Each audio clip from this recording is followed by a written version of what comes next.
and hidden riches of secret places, that thou mayest know that I am the Lord. Last words, brother. Shalom, ma. All right. Shabbat shalom. Shabbat shalom. All right. Shabbat shalom. That's right. Shabbat shalom. Right. Shabbat shalom, Israel. It's your brother Aitan, and we at it again on the mind of the brotherhood. That's right. So we're going to be. That's right. We're going to be doing our final lesson series on the Chronicles of Judges. So we told you that this one is going to be a more in-depth one. So I want y'all to really pay attention, because we're going to talk about some things and how the Most High set some things up, and you're going to see. You're going to just get a glimpse in how the Most High operates, because we think that a lot of our people think that the Most High is this nice, kind, and gentle Elohim, where he just lets stuff go. Most High, one thing the Most High never does is he never forgets. Right. And we go against his will. We go against his command. We're setting ourselves up for failure for thousands of years. And that's a fact. Can't get around that. Hallelujah. We're gonna get ready to get right into it. And so again, we're gonna be doing a lot of precepts. So as we go back and forth and really show you what's really going on here. That's right. All right, brother. All right, Israel. Like we always do around this time. Let us get a 1 in the chat if you can hear us loud and clear, and if you can't, let us get a 2. All right. We'll wait. There's going to be like a little delay too when we see it. So we'll wait for you guys. I want you guys to really get your pencils and your paper and things of that nature. And hey, if you got kids, I would advise them. This lesson is kind of it's kind of serious, right? So it's going to show some things that we're not really used to here in in the land of our captivity, and what these heathens have got for us has described as what they believe is righteousness compared to what the Most High believes is righteousness. All right, so I hope everybody's ready. We're going to go through Judges 19 through 21, I believe it is. That's right. All right, come on, everybody can hear us. All praises to the Most High. All right, make sure you enlarge your screen too so they can see it. Come on. All right. You want to take us away, Ak, or you want me to start it out? Here, I'll start it off. All right, so we're going to start in the book of Judges, chapter 19, and we're going to be covering Judges 19 through 21. So we'll start this off. Hang on a second here. All right, let me go to this one. Can you see that? God, I can see you. Yeah, it's clear. It's clear on my screen. Let's see if I can make it just Israel, can y'all see that? I'm sorry to keep harassing y'all, but let me get a 1 down there if y'all can see the screen, right? Because we want y'all to be able to see these scriptures as we post it up here.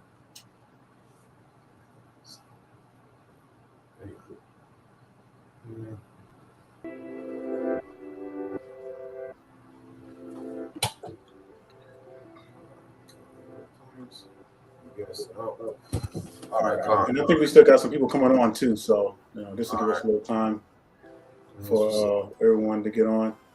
Pray that you all are having a blessed Shabbat, the family members. Can you see my? So let's get it. I'm gonna start with Judges 19. We'll start with verse 1. Okay, all right. So and just stop me whenever you're ready to explain, and we'll just go back and forth. All right. So verse 1. And it came to pass in those days when there were no king in Israel, that was before we had kings, of course, when the judges were ruling, that there was a certain Levite sojourning on the side of Mount Ephraim, who took to him a concubine out of Bethlehem, Judah. Now, what does that mean, right? What does that mean that he took him a concubine out of Bethlehem, Judah, right? A concubine in this instance would mean another wife, okay? Mm-hmm. He took him another wife, which was a Judite, right? Because she was coming out of Bethlehem, Judah, right? And this guy's a Levite. So he took him, right? He was on the side of Mount Ephraim. He was chilling over there. Understand? And so he took him a concubine, which is another wife, out of Bethlehem, Judah. Okay, so he took him a wife out of Judah. Right. And according to the Torah, that was custom, and especially back in those days where much help and much help was needed. Everything. So it was custom for our people to have concubines or the wives, as long as they to take care of the wives equally. Verse 2, and his concubine played the whore against him. Now, I want to read this part again because I really want you to get the significance of this. And his concubine played the whore against him. So what does that mean? So we know that according to the law, if any woman played the whore, they were what? They were taken out and stoned, right? Kyle, let me get that real quick. Let's go to Leviticus 20 and 10, right? Okay. Let's go to Leviticus 20 and 10. Hey, also, right, I want you all to understand that being a concubine, he was married to that woman, right? And so the scripture says right there, and his concubine played the whore against him and went away from him. Oh yeah, Slaki. I don't want to get ahead of myself. Go ahead, but now remember that she was married. So if she played the whore against her husband, what does that mean? That means that she committed adultery, right? And according to the law, right? Let's read it right here. Go ahead, make it bigger when you get a chance. Got you. All right. So according to the law, right, it says, and the man that committed adultery with another man's wife, even if he committed adultery with his neighbor's wife, the adulterer and the adulteress shall surely be put to death. Right. You know what I'm saying? This is just one instance of it. Right. And there are other instances of the law that if you're an adulterer or an adulteress, right, an adulterer is a man that lies with another man's wife or a woman that is promised to him. That is an adulterer. An adulteress is any woman that is married or promised to another man that lays down with another man that is not the man that she's been promised to, or her husband. That's right.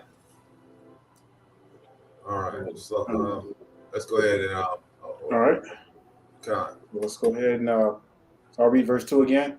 And his concubine played the whore against him and went away from him unto her father's house, to Bethlehem, Judah, and was there 4 whole months. Now, before, this is important stuff to, this is really important for us to get here, right? As we read the scriptures, we have to follow along and see what is going on. Now, we know that in the very beginning of this story, we see that a brother, he took him a wife, right?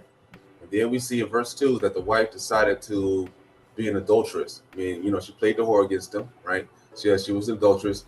And I guess to keep from getting punished or stoned to death or killed, right, for being, an adulteress or playing the whore against him, she ran to her father's house, right? And she was there for 4 whole months. Now, right, we have to ask ourselves, according to the law, right, if that was my, if that is my wife, right, am I supposed to run back and get to her, so run back to that woman if she's been sleeping with another man, right? Go ahead and read it out. Yep. Verse 3, and her husband arose and went after her to speak friendly unto her. I hear that. And after all, and her husband arose and went after her to speak friendly unto her, and to bring her again, having his servant with him and a couple of asses, and she brought him into her father's house. And when the father of the damsel saw him, he rejoiced to meet him. Verse 4, and his father-in-law, the damsel's father, retained him, and he abode with him 3 days. So they did eat and drink and lodge there. All right, verse 5. Hold on, give me a second here. I had the wrong screen. All right, verse 5. And it came to pass on the 4th day, when they arose early in the morning, that he rose up to depart. And the damsel's father said unto his son-in-law, comfort thine heart with a morsel of bread, and afterwards go your way. Okay, right. Before we get there, right, I want you to understand. Let's go to Deuteronomy 24 real quick. Sluggy. I just couldn't remember what scripture that is. I had to look it up. Deuteronomy 24 and 4. Right. Okay. Now it's a sin, right? If your woman is out there, if she plays the whore against you, right? Let's just read this particular instance, and we'll see if it's okay, right? If it's okay to take back your wife after she's lied with another man, right? When a man had taken a wife and married her, and it come to pass that she find no favor in his eyes because he's not found some uncleanness in her, then let him write her a bill of divorcement and give it to her in her hand and send her out of his house. And when she is departed out of the house, she may go and be another man's wife. And if the latter husband hate her and write her a bill of divorcement and giveth it in her hand and send it out of her house, or if the latter husband die, which took her to be his wife, her former husband, which sent her away, may not take her again to be his wife, after that she is defiled, for that is abomination before the Lord. And thou shalt not cause the land to sin, which the Lord thy God giveth thee for an inheritance. Now, right, this one part up here, I don't want y'all to even read too much into this, right? Because this is dealing with Moses, and this wasn't really particularly a law that you were able to get a bill of divorcement and then you could go out and marry some other woman, because we see clearly, right, in the Gospels, Hamashiach makes it absolutely clear that you will be in adultery, right? If you, if a man that divorces his wife and sends her out and she lays with another man, you force her to be in adultery. Mm-hmm. And that's sin is lied upon your head if you leave your woman for the sake, for the sake of her being an adulteress, aka a fornicator, right? And that could be mean two things. Far as one, the law concerning the law, or two, right? Her literally being a fornicator, as in taking part in a sexual sin. Okay, so those two things that we have to understand, especially when it talks about these things right here. So is that man supposed to be chasing after his woman after she did that? Right, that's the question we have to ask. Now, this is going to start, as you see from Judges 19 on. You'll see how the Most High will string together, right? He will string together where it starts from a base sin, and then he'll string together a bunch of wrong decisions to kill a whole bunch of wickedness, right? So, go ahead, Ak. All right, verse 6. And they sat down and did eat and drink, both of them together. For the damsel's father had said unto the man, Be content, I pray thee, and tarry all night, and let thine heart be merry.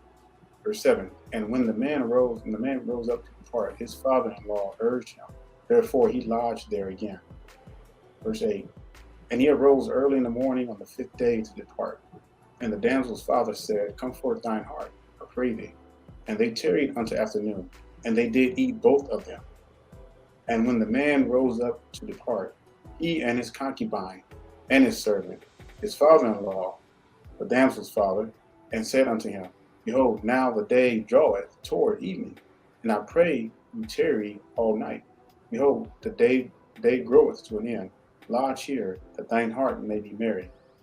And to hey man, that's a cut. Yes, Salaki, right? That's a good precept, for as the day beginning at the day ending at even and beginning at even. You know what I'm saying? I'll read it again. I pray you tarry all night. Behold, for the day groweth to an end.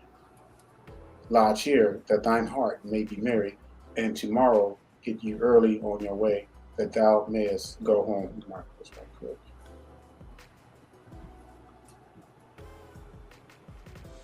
All right, verse 10. But the man would not tarry that night, but he rose up and departed, and came over against Jebus, which is in Jerusalem. And there were with him 2 asses saddled. His concubines also was with him. All right, verse 11. Jebus,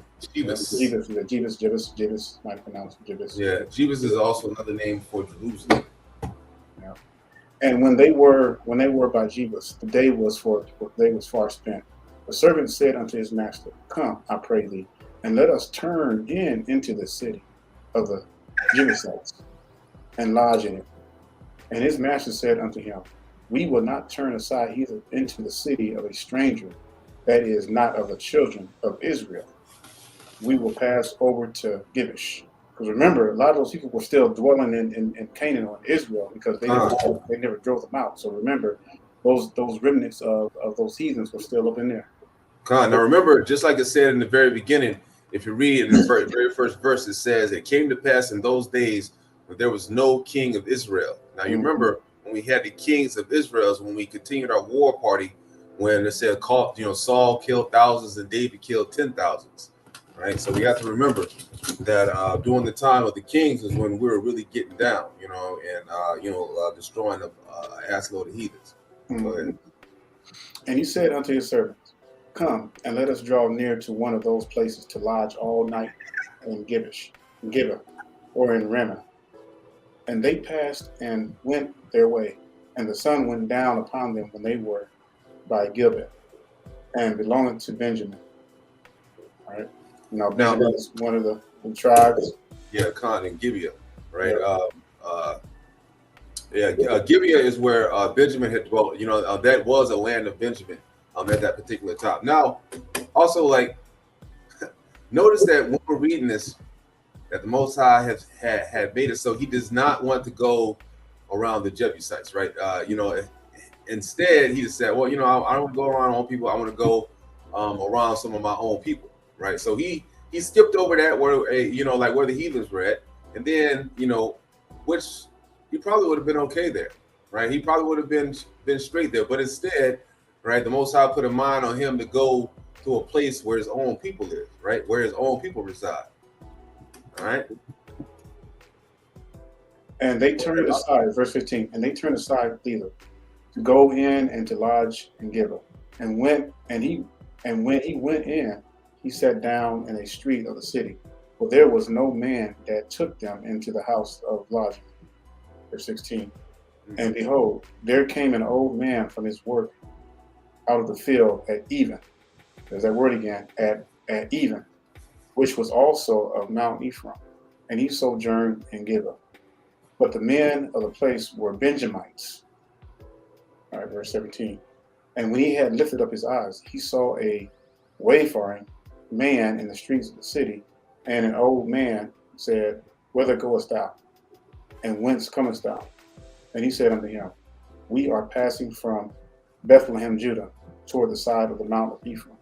From thence I am, and I went to Bethlehem, Judah, but I am now going to the house of the Lord, and there is no man that receiveth me to his house." All right. Verse 19. And there is both straw and provender for our asses, and there is bread and wine also for me, and for thy handmaid, and for the young man which is with thy servants. There is no want of anything. Now look at this, right? This is amazing how our people were back in those days, right? We didn't need any hotels or any Airbnbs or anything of that nature. If you just ran, I mean, like, you had a whole city full of your people right here. You would just run, and this is just one tribe. And see, and that's why it was custom for our people to take care of one another. So if nobody's greeting this person or bringing them in, it's like that's unusual. But it was customary for our people. It's kind of like the South. When you go to the South, I don't know if a lot of y'all been to the deep South, but it's custom. You come to somebody's house in the South, you're gonna get fed. You got a place to stay or something. That's just how we roll in the South. But it's just amazing how this is how our people were back in those days. I mean, man, now these days, man. I mean, man, our own people are scared of each other. You would never just take a stranger in from off the street and you would house them. You would just be like, "All right, brother, hey man, come on in. I got you for a few days, however long you need to stay in until you until you get ready your travels."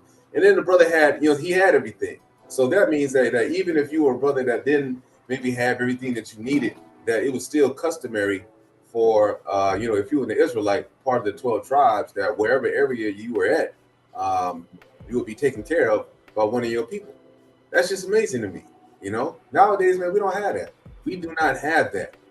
Damn near everybody's a coon. You know what I mean? Besides the folks that are in the truth.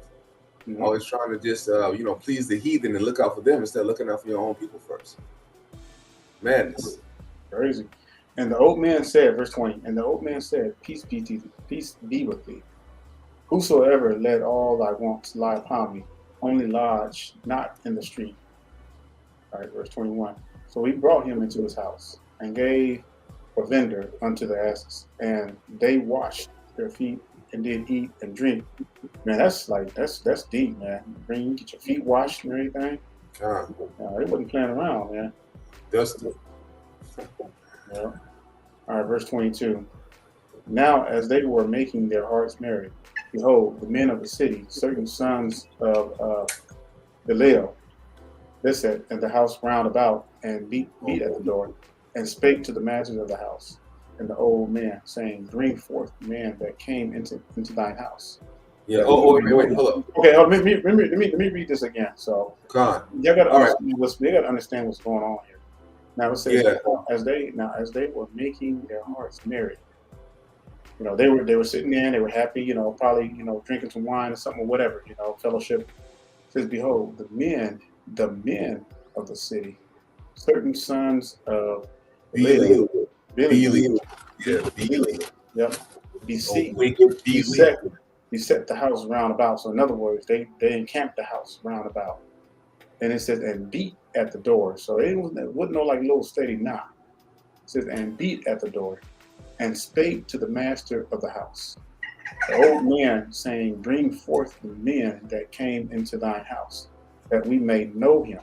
Now I'm going to tell you another language. So when you look at Genesis 19, it was the same thing with Lot. When those wicked people came, young from the smallest child to the oldest man, knocked on the doors, and they wanted to have sex with the angels. This is the same thing here. Whenever the scripture uses the term "know him," that means, or he knew his wife, or he knew, that's talking about a sexual intercourse. So that we may know him. All right. So these are some fruit cakes, right? These these dudes are fruity in the booty, and they're over here trying to certain sons of Belial. Oh, wicked ass! Says what the world's going on over here? And this brother's a Levite. Thought that he was safe in the land of his own people, right? One of the 12 tribes of Israel, Benjamin, right? Then all of a sudden he runs up on the wicked sons of Belial, right? And they come banging on the door, and they want to know the man. Man, that's wicked as hell, right? That's wicked as hell. It says, and the men, the master of the house, went out unto them and said unto them, nay, my brethren, nay, like he just, what the hell are y'all doing? What are y'all thinking about? Because I pray you, do not so wickedly, seeing that this man is come into mine house. Do not. This reminds me so much of Genesis 19, the Lot and everything. Verse 24. Hold on, man. Give me a pause real quick, Doc. Give me a pause, right? All right. Yeah. We're going to go to Leviticus 20 and 13, and I'm already here. All right. It says, if a man also lie with mankind, as he lie with woman, both of them have committed an abomination. They shall surely be put to death. Their blood shall be upon them. Now remember this law right here, because this is where it starts. You understand? Like, you already see what's going on with the wicked sons of Belial in the land of Benjamin, right? You already see what's going on. So what does this tell you right here that the Most High is getting ready to do to the ass? Well, what does this say right here? You know what time it is, right here. It already lets you know what time it is, because it says what? This is an abomination. You don't want to commit abomination. You know what? And you got to understand why it's an abomination, because it's totally against the laws of the Most High. It's totally against nature. Man, you fruity in the booty. Yeah. You know what's going on? Can't procreate with another man. You can't procreate with a woman. Can't procreate with another woman. That's right. That's just outright wickedness, right? And then fast forward it, you see this stuff. You see this stuff now. What's happening with our people and everything? This stuff is out of order, and they think this stuff is cute. They think it's right. They think they're in the right. They think they're under the graces of the Most High. Right? Now you see off the top. Now you see off the top what Brother Daniel was reading right there in Judges 19, right? That you see that now these aren't some regular fags, right? These are some these are how we got them same homosexual, foodie in the booty suckers that we got today out here, right? They're, you know what I'm saying? Like, you know that thing is wicked because they trying to get the normal people, right? They don't try to stay in their own little fruitcake group, you know what I mean? And then mix and match among each other until they die out of the disease and sickness. You know, what they try to do, they try to say that you crazy for not agreeing with them. They over there thinking that they smarter than God. They think that they're smarter than God. If God made you with a PP, right, then you are designed to be with a woman. And you're not, and you know, and not to change the subject, but you're not supposed to cut that off too. You're not supposed to cut this off. And these brothers that they're talking about, they going transgen and stuff like that, and they're cutting off their, you know, they're cutting off the dicks and everything. You know, that's eternal right there. That's you're automatically cut off. God, you're automatically cut off. You can't repent from that. You know what? Let me get it in the law. Matter of fact, real quick. Yeah. What is it? Deuteronomy 23. Yeah. I think that's so, you know, and that's why that's what we're seeing right now with the whole transgender movement, and the heathen is pushing this stuff, and our people are like sucking this stuff up like crazy. Yeah. And now this ain't talking about stuff that you know, you might have been in captivity and they cut your joint off on purpose. Yeah. You know, like some of the folks that were going on in that time, right? This is saying, he that is wounded in the stones or have his privy member cut off shall not enter into the congregation. That's right. Of the Lord. Hey, stop playing, right? That's right. Stop playing. You know what I'm saying? There's a time in the scriptures where a woman accidentally brushed up against a man's private part, and she was, and what happened? I think she got her hand cut off, didn't it? I gotta reread that part. I think it was something similar like that, but yeah, I think it's either she got foot to death or either she got her hand cut off. It was one or the other. And then the Most High is not playing these games. You know what I'm saying? It's not the same thing that we have today. You know, today, man. I mean, today our people need a serious wake up. A serious wake up, right? Yep. Let's and we about to see some. I'm telling you, y'all gonna see some extreme stuff that's gonna be coming out, and the Most High is not playing, you know. And when he starts laying down that hammer, it's not gonna look pretty. John. All right. Let me before we, I don't want to get too far off, but let's look at verse 24. All right. So these men are knocking the sons of Belial, knocking on their door and everything, asking the men to come out, not the women. It says, okay, now look. Now, what does it remind you? Behold, here is my daughter. You know, lot the same thing. You know, I have two daughters here that have not known man. But here you look at verse 24. Behold, here is my daughter, a maiden, and his concubine. Them will I bring out now, and humble ye them, and do with them what seemeth good unto you. But unto this man do not so a vile thing. You know, consider a vile thing. Now, this is horrible right here. Now, you know what I'm saying, because this is the scriptures would rather. I mean, you know what? I don't care. You know what? This is God's word. I'm not ashamed. No. You know, God has it here, and the scripture says it is better for you to give up your wife and your daughter rather than and let them be ran through rather than a man lay down with another man. Yeah, that's how serious this is right here. That's how serious this sin is right here, right? And that's just plain, and that's just plain cold cut. That's how it is, you know. And you saw the same thing with Lot. There's the exact same thing with Lot. Not the men. Hey, take up the women. It's sad, you know. It is a sad thing, but we're seeing this big in our community, huge in our community. All right. See. All right. Verse 25. But the men will not hearken unto him. Talking about the sons of Belial. So the man took his concubine and brought her forth. Wait now. Listen. Right? This is an important scripture too, right? This is an important scripture. It says, but the men would not hearken to him, right? So what did they do? They left the daughter maiden alone. So the man took his concubine. Who did they take? They took the adulterous, fornicating ass woman that ran to her father's house to avoid execution for being an adulterer for 4 months. She thought that she was going to get away from the judgment of the Most High. Most High was like, nah, you want to be a hoe? Guess what? I got something for you. But so the man took his concubine. Oh, go ahead. I don't want to take But over. the men were not hearkening unto him.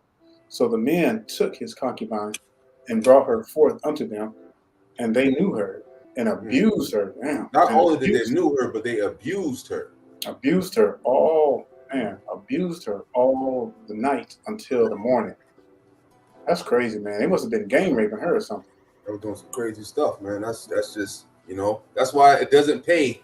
It doesn't pay to commit wickedness. It doesn't pay to run away from your husband, do kinds of wicked stuff, because the Most High is watching. He got a plan for you. Remember now, the husband was willing to forget his woman for being an adulteress, to the point that he after 4 months he traveled way out to Bethlehem, Judah, to scoop her up from the father.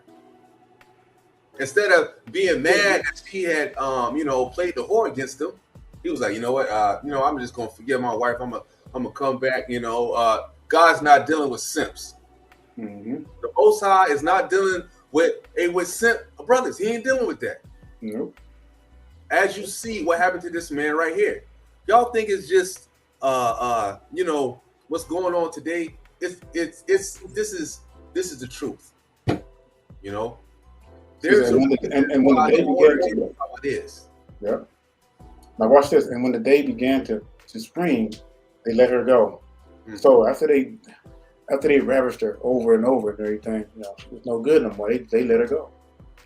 Verse 26. Then came the woman in the dawn of the day. So that was like early in the morning, probably right before the sun was rising, and fell down at the door of the man's house where her Lord was, till it was light. So she was there early, boy, until it was light. So she probably was like at the doorstep, probably like 3 o'clock in the morning, 4 o'clock in the morning or something. Verse 27. And her Lord rose up in the morning. No, her husband. What does it say? And it says, and her, her husband is Lord. So that's right. And her Lord rose up in the morning. So this for y'all know, that's what they would refer to, as Lord and everything.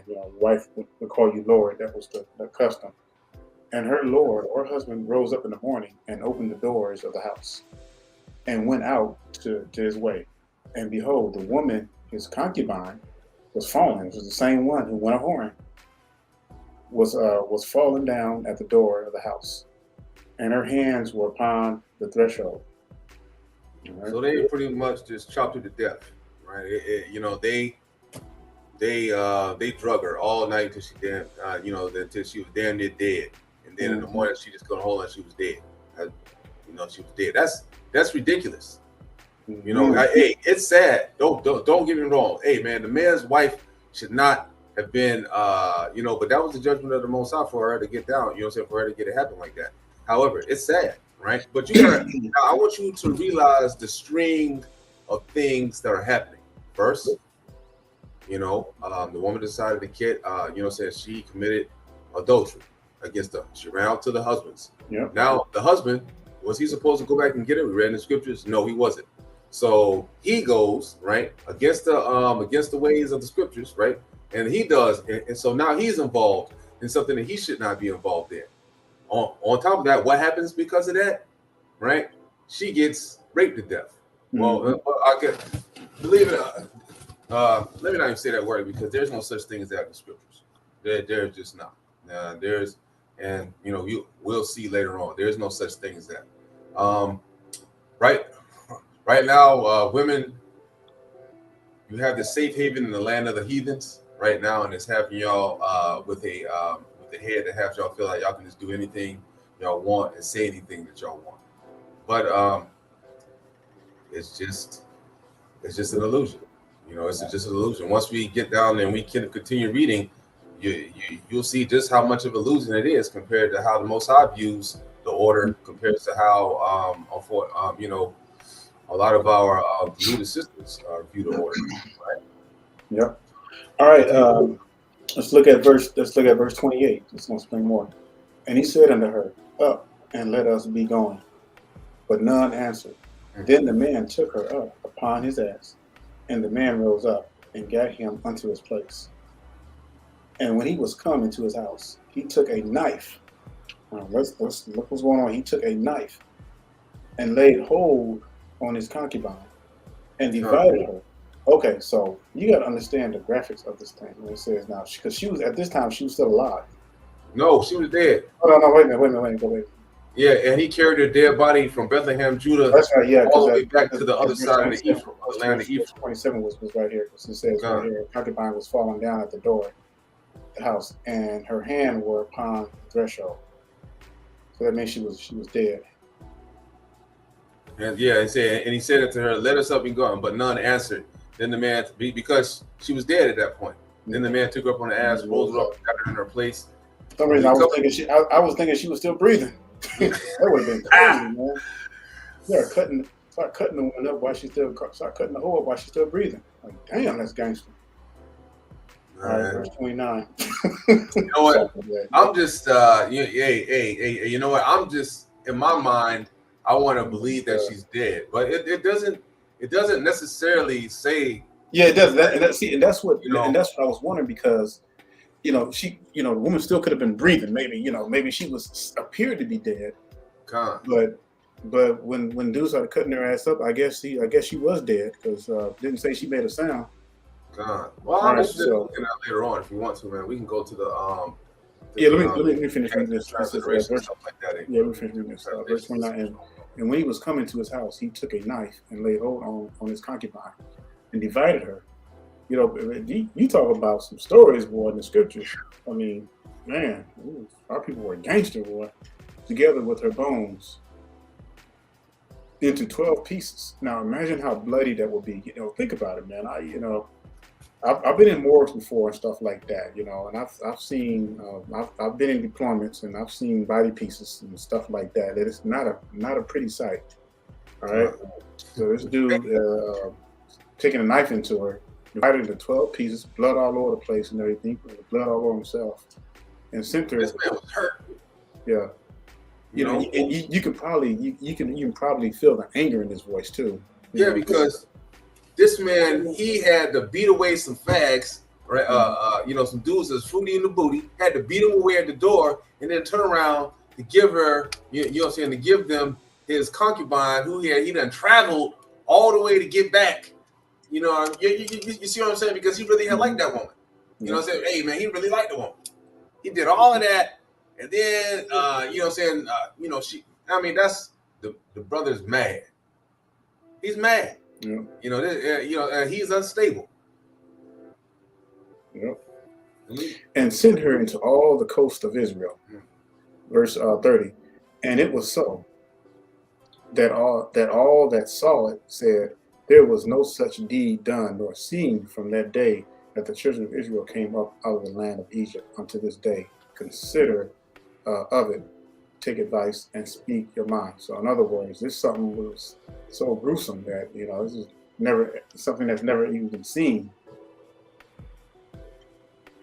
Okay. All right. And look, we're not reading this to try to scare any women or anything like that. But the facts are the facts. The law is the law. Okay. And a lot of our people today, and especially the women, and the men too, we see a lot of the gender switch roles and everything, and it's like, and I would say it. I'm not, y'all know me. It's like the black women are throwing dicks, and the brothers are losing their balls. John, that's just horrible. I guarantee you will get destroyed. Yeah, I'm telling you. And I'm gonna tell you something. A woman with a dick, that's not the kind of woman that right there is automatic. When I say that, I'm not talking about little, but I'm talking about in the spiritual sense, where they have a man spirit on. Right? There's nothing more unattractive than a woman with a man spirit. Or these brothers with a woman spirit. I'm tired of these brothers with a woman spirit. It's just, and you see these gender roles that are changing. I'm seeing brothers now. I don't know if y'all noticed, but I'm seeing, I want to get too far for the lesson, but I've been seeing like brothers with painted nails, black. Like what is up with that, y'all? Y'all gonna have to explain that to me. What's up? with the brothers painting their nails black. And see, the thing about it though, I've seen so far. I've seen 2 brothers with nails painted black, and I don't. This is only our people doing this stuff. You got like, what is that? You have a lot of simp brothers too that will be out here and they'll just that black sea moss gold and tell the sisters that she's queen, God, and all this other craziness. Like you had that clown, Derek Jackson, I think, and then you got this other pastor Pork Chop. He's up in there, and you know what I'm saying, preaching all of this, saying all of this nonsense. Meanwhile, they're being wicked as hell behind the closed doors, and they're doing whatever, you know what I'm saying, whatever, you know, Pookie Ray Ray and other sorry ass niggas be doing, right? And see, this. I don't know why I think this is cool. I don't know why they choose to believe that, and they don't see that we are the lowest on the totem pole. What's wrong with these brothers? Yep. You know what I'm saying? What's wrong with these brothers? I mean, man, I don't want to hear. I can't be around no brother with a soft spirit. I can't be around that brother. You know, we got there's a brother at my job site, right? And this dude will dry snitch on you like hey, right? I don't work. I used to work around this brother, but I don't work around him no more. He used to dry snitch like I don't know what. Now I can't take that, you know. So me being who I am, I couldn't deal with the brother because had he had to dry snitch on me, I'm gonna go hard on him. You know what I mean? That's just what it is. I don't personally. You know, the Most High is going to take care of me, whether you know what I'm saying, whatever the situation is. You know what I mean? Like whatever it is. You know, the Most High and the law says you forgive your brother if he repents. And so like, you know, if a brother is not repenting, let's say if a brother's slapping you in the face, you don't forgive a brother because he's not trying to repent. You beat his ass. That's what you do, right? And then all of a sudden, if he said, "Hey, bro, I'm sorry. You know, I don't know why I started that beef with you. Forgive." Hey, that's what the scripture saw. You be friends with your enemies. You know, pray for your enemies. That's your own brother. Hey, man, you know, I'm gonna pray for him that, hey, you know, maybe that brother will see the light and that we could be cool. You know what I mean? You know, nothing that has to happen. But I'm not gonna let anyone do nothing to me, right? You know what I mean? And I'm not letting nobody do nothing to my family. Just as each one of you shouldn't let any of these heathens or any of that stuff do anything to y'all, right? Yeah. Even if it's your own brother as well. Right now, my own people, I do have a little bit more patience with them, right? Just because they are Israel, and I know all the things that we have went through with the people, all the brainwashing and the sciences and all this other crazy stuff that these folks have tried on our people time and time again to get us, further and further away from the laws, statutes, and commandments of the Yahweh, and further down this hole of wickedness where we can't even see the bottom. Is so murky and dark. You know, we're in the abyss right now as a people. We are in the abyss as a people. When you have the women raising up our children with no heads and no husbands, we have a future of failure. Yeah, we have a future. Where will the men come from in the future? Yeah, and we're gonna be dealing with that. And next week we're gonna make a very special announcement, y'all. So y'all better get ready to put your seatbelts on. All the hardest and sick niggas we getting on. All right, brother, take us to the next chapter. All right, we in Judges chapter 20. All right, Judges chapter 20.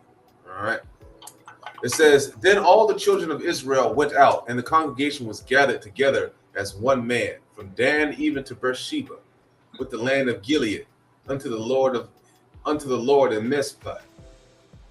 And the chief of all the people, even of all the tribes of Israel, presented themselves in the assembly of the people of God, 400,000 footmen that drew sword."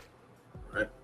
Now the children of Benjamin heard that the children of Israel were gone up to Mizpah. Then said the children of Israel, "Tell us, how was this wickedness?" I want to say something? No, go ahead. All right, Khan.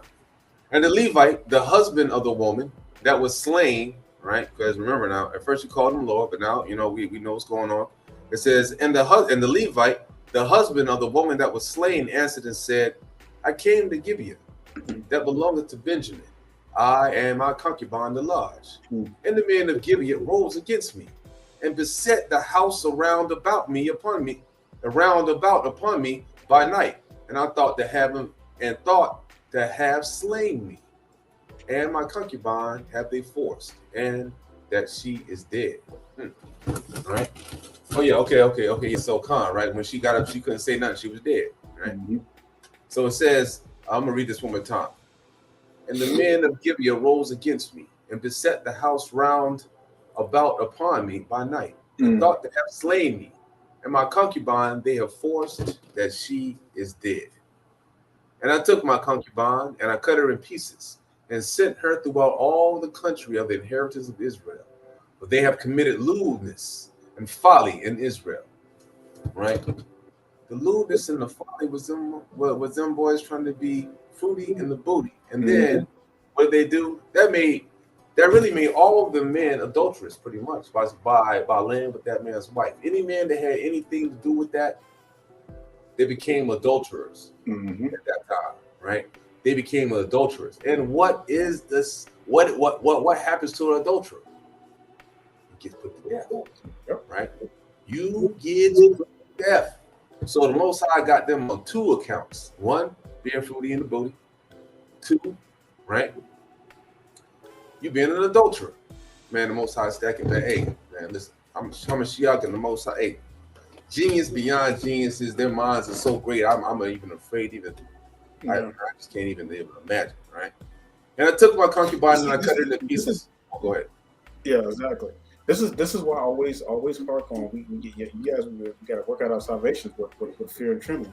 And this is referring to the brothers, because we're going to have to really work hard. We can't depend upon. You're not going to be able to depend upon these black pastors in these churches to restore the head. They're not doing it. They're doing the totally opposite. They're supporting this stuff. And the only way we're going to heal as a people is that the head is going to have to be restored. And that means that it's going to take doing some extreme things. I hear an echo. But that's what it's going to take. It's going to take doing some extreme actions to get extreme results. So we're going to see some things happening now. We're going to see some change, and the Most High is going to allow things to happen to get things in order. I'm telling you, a flood is coming. All right, Israel.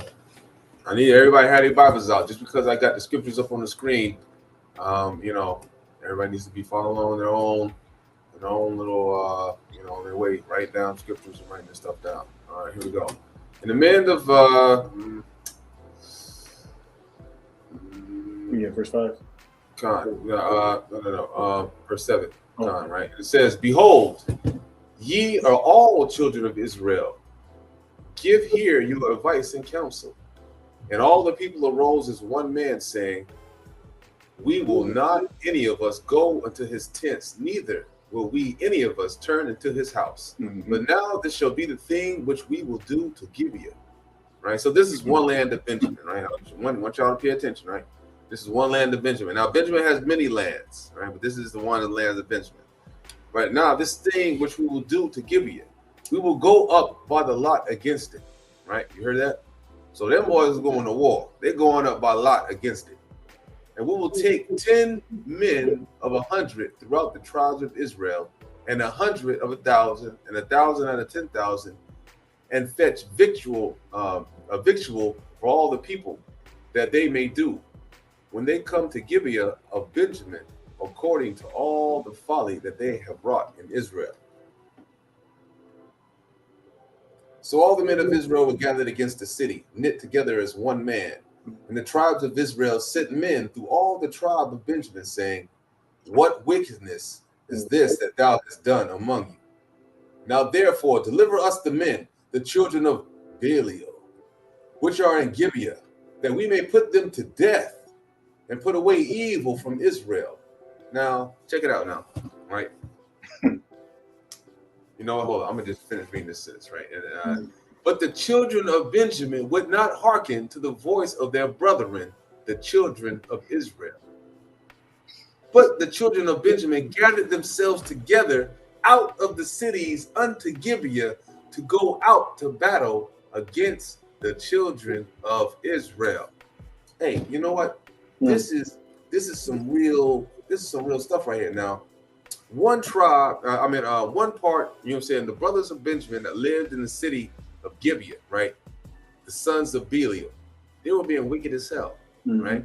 And then so the brother from Levite, you know, he wrote a, you know what I'm saying, he got all the other, the 12 tribes together and told them what went down, right? And then, you know, let's do something about this. So they go to Benjamin, and they like, hey man, bring us out the wicked, you know what I'm saying? Hey man, bring in the wicked niggas that did this, right? So we can kill them, right? Because number one, they're an adulterer, and number two, right, they're fruity in the booty, right? So they got to die. So instead of the other Benjamite brothers bringing them out to kill, hey man, they band together. Because even like they ain't no coons. They sticking together with their own brother. They don't care if they did wrong or right. Hey man, you ain't taking none of Benjamin. We riding together. You gonna take Benjamin, you know what I'm saying, you gonna take that Benjamin, well then you gonna take all of us. That's how they feel. That's how they feel. I mean, hey man, you gotta respect it at the end of the day. Right? You gotta respect it. That's how we should be now, right? Man, we can't be like that with just a part of us. That's just a damn shame. Right? But the children of Belial gathered themselves together out of the city. So they came out of the cities unto Gibeah, unto the land, unto the Benjamite city that was wicked as hell, to go to battle against the children of Israel. Check this out, right? And the children of Benjamin were numbered at that time out of the cities 26,000 men that drew the sword, besides the inhabitants of Gibeah, which were numbered 700 chosen men. It's all right before you go. I want to read verse 14 right quick. Again, it says, now I want you to pay attention to something. It says, but the children of Benjamin gathered themselves together out of the cities unto Gibeah to go out to battle against the children of Israel. It wasn't common that our people should fight amongst one another. But there's something going on here. You're going to see what it is. So go ahead. Right. It says, what was that? Okay, 16. Among all this people, there were 700 chosen men left-handed. Every one could sling stones at a hair's breadth and not miss. Right? Hey, that's quick. At a hair's breadth, that means them boys was firing them things like you know what I'm saying, like they was pistols, like they had triggers on them. Man, you get whopped upside the head in no time messing with them brothers. Right? Left-handed men, everyone could sling stones at an hair's breadth. That means, like, okay, if you take, like, if let's say you put a rock on a horse's back, and you're like 30 meters away, they could hit that rock off the horse's back. That's just how accurate the boys can sling those stones. It says, and not miss, right? And not miss. Yep. They were quick draw McGraw, right? And they ain't gonna miss. Hey man, that's tough to beat. And the men of Israel, besides Benjamin, were numbered 400,000 men that drew the sword, and these were men of war, right? So Benjamin had 400,000 killers, right? And they 400,000 killers in one tribe. See, but think That's about one man, tribe. Just think from the time they came out of Egypt, man. And this is just one tribe. This is just one tribe, all right? One nation. 400,000 men. From the time they came out of Egypt to this point, just imagine how quick they multiplied. See, that's how our people, man, we multiply faster than any other race of people on the face of this earth. There were no women in the war. There ain't no women in the military. Right? Nope. No, and when the scriptures always, when you see like scriptures like this, it's always talking about the men going out to battle. You know, because in our laws, customs, you know, women did not do war. No women didn't have no man spirit on them back in these days. They did. They were destroyed. And no men had no doggone woman spirit. That was strictly forbidden. it was so great that when you got married, the Most High allowed you, what was it, 1 year or 2 years with your wife? And I think it was one. I think it was 1 year. You get 1 full year of no working, no battling, no nothing. Yep. To get the, to know your wife, to really bond with her real good and solidify that bond. You get 1 straight year. The Most High gives you. And that was like, man. That's the kind of stuff that you're supposed to have. Yeah. Put it down and then make sure, it is like it's supposed to be. Right? Mm-hmm. All right, let's go. Right? Verse 18, right? And all right. And the children of Israel arose and went up to the house of God and asked counsel of God and said, this is talking about the Levites, okay? And said, which of us shall go up first to battle against the children of Benjamin? And the Lord said, Judah shall go up first. Hey, you know what though? I want you to understand something too, right? The Lord is fair, right? Yahweh is fair when it comes to his people. Mm-hmm. Because he could have sent all 11 tribes against Benjamin at once and whooped their ass down to the ground. He could have done that. But you know what? I guarantee you, the Most High noticed a little bit of wickedness in everybody. Yeah.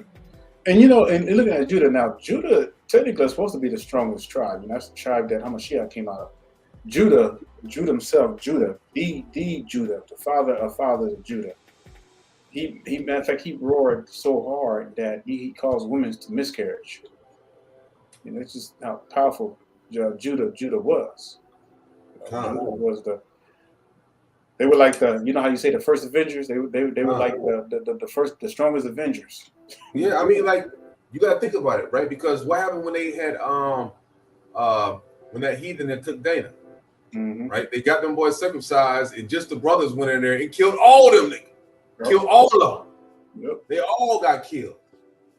Just those brothers. They hopped the fence and they killed everybody up in there. They killed a whole city. Yep. That's how strong the 12 tribes of Israel are. They're just the brothers went in there and killed the whole damn city by themselves. You know what I'm saying? For touching their sister. Damn heathen. Right? All right. Now, like I said, now the Most High is fair. So the boys had to pretty much draw lots. Well, not draw lots, but they asked the Lord who's going to go up first. Right? So Judah should go up first. And the children of Israel rose up in the morning and encamped against Gibeah. And the men of Israel went out to battle against Benjamin. And the men of Israel put themselves in array to fight against them in Gibeah. And the children of Benjamin came forth out of Gibeah and destroyed down to the ground of the Israelites that day 22,000 men. That's crazy. Man, Benjamin was whooping ass. So what you telling me, according to this verse, the children of Benjamin came forth out of Gibeah and destroyed down to the ground of the Israelites that day 22,000 men. So you're telling me that they killed 22,000 Judites.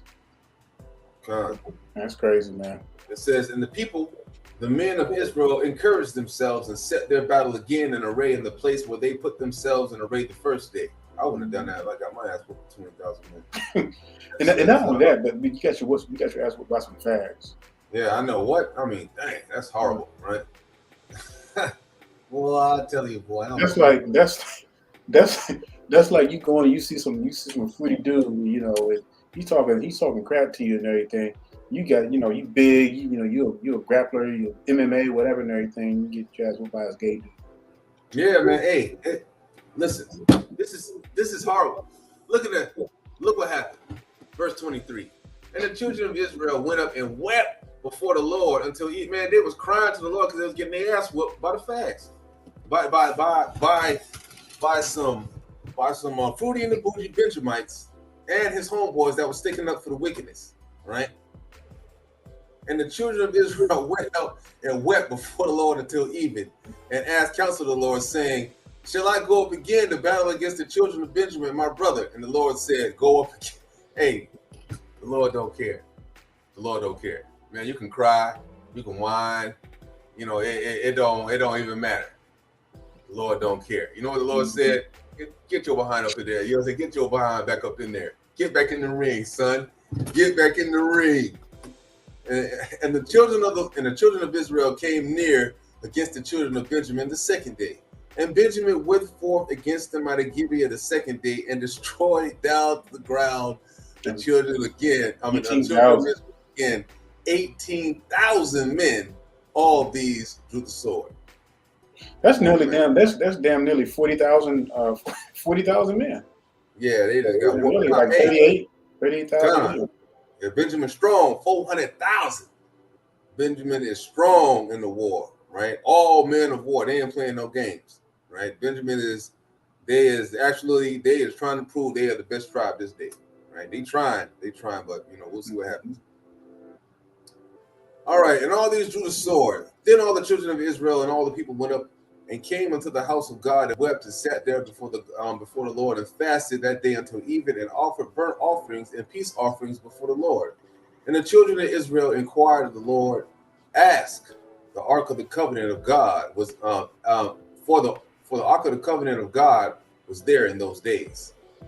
And Phinehas, the son of Eleazar, the son of Aaron, stood before it in those days, saying, Shall I yet go out against the Salakia?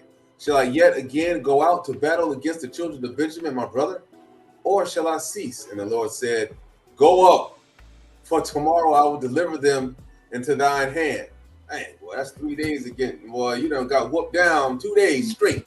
So the Lord done cleansed himself of most likely 40 wicked 40 wicked Hebrews from the tribe of Judah.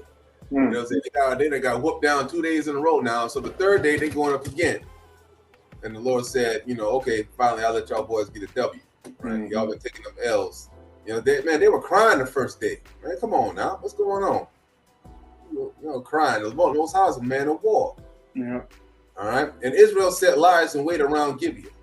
And the children of Israel went up against the children of Benjamin on the third day and put themselves array against Gibeah as at the other times. And the children of Benjamin went out against the people, and they were drawn away from the city, and they began to smite of the people and kill, as at other times in the highways, in which one goeth up against the house of God, and the other to Gibeah in the field, about 30 men of Israel.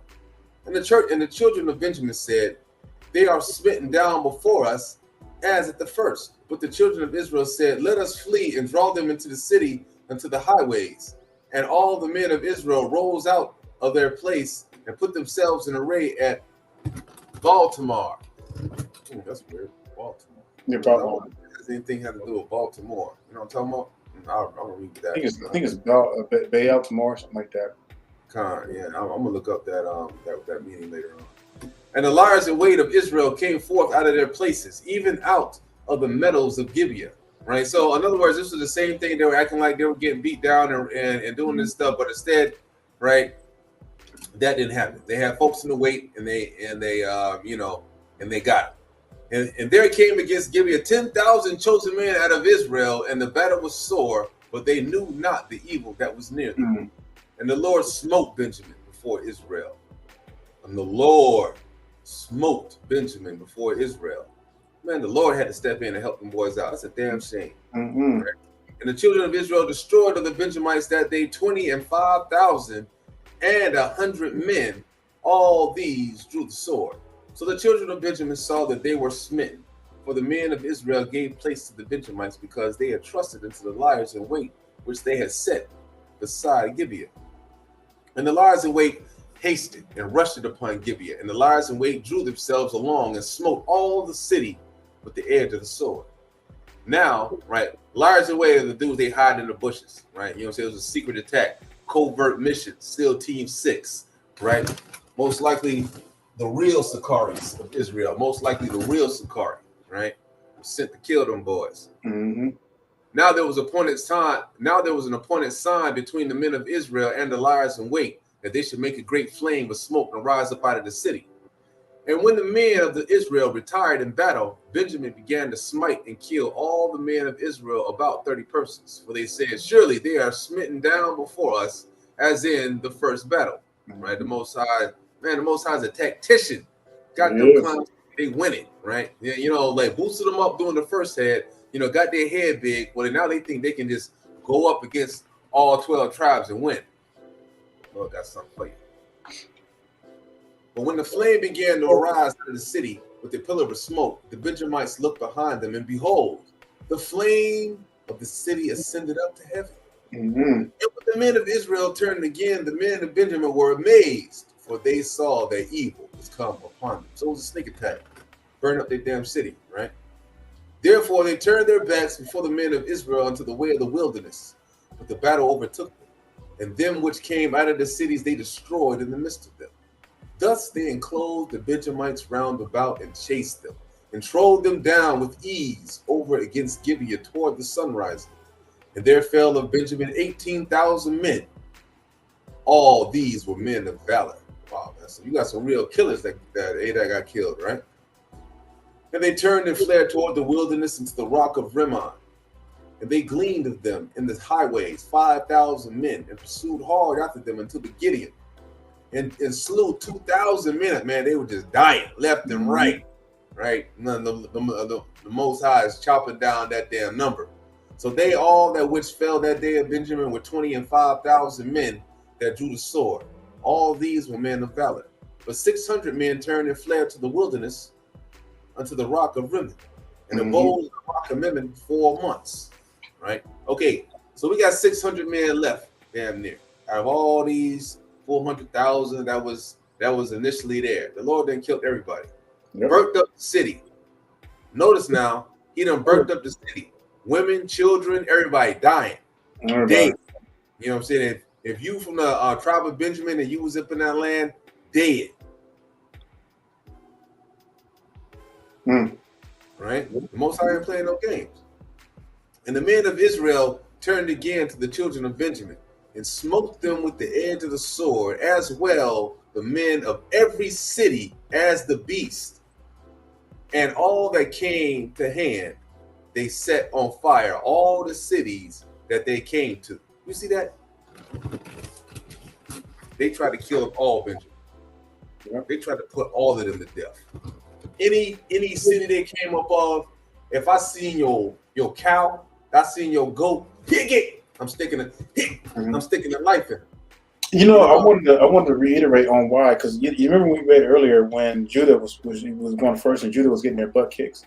Does it even occur to you guys, listeners, that why Judah was getting their butt kicks at first? Because Judah was the one who caused Ephraim to serve other idols and everything, and it was like the Most High was going to give them a payback. You know, it's crazy how how the most, you know, it's not crazy, but it's very intriguing how the Most High works and everything, and how he sets up judgment for his people. Like I said, the Most High never forgets. And that's why when he talks about our people, he said he's going to turn our captivity, and he's going to put the plagues, the curses upon our enemies. But then it goes on to say that we would not be left unpunished. All right. I'm going to tell you something, y'all, and I want y'all to listen to me clearly. Some things are getting ready to happen where it's going to put the men back in their perspective order, and it's going to put the women back in their perspective order. Now, it's not going to be pretty.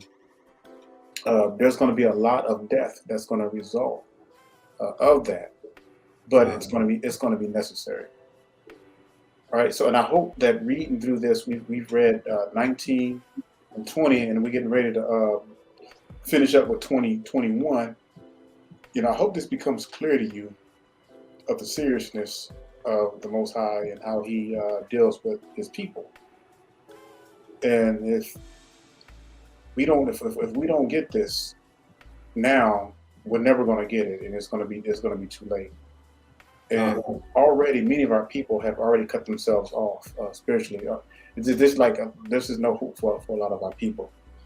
And for the sisters, I'm telling you right now, it will behoove you. It will truly behoove you if you say that you truly love Torah. And a lot of our women say they love Torah, but they don't. Let me tell you why they don't.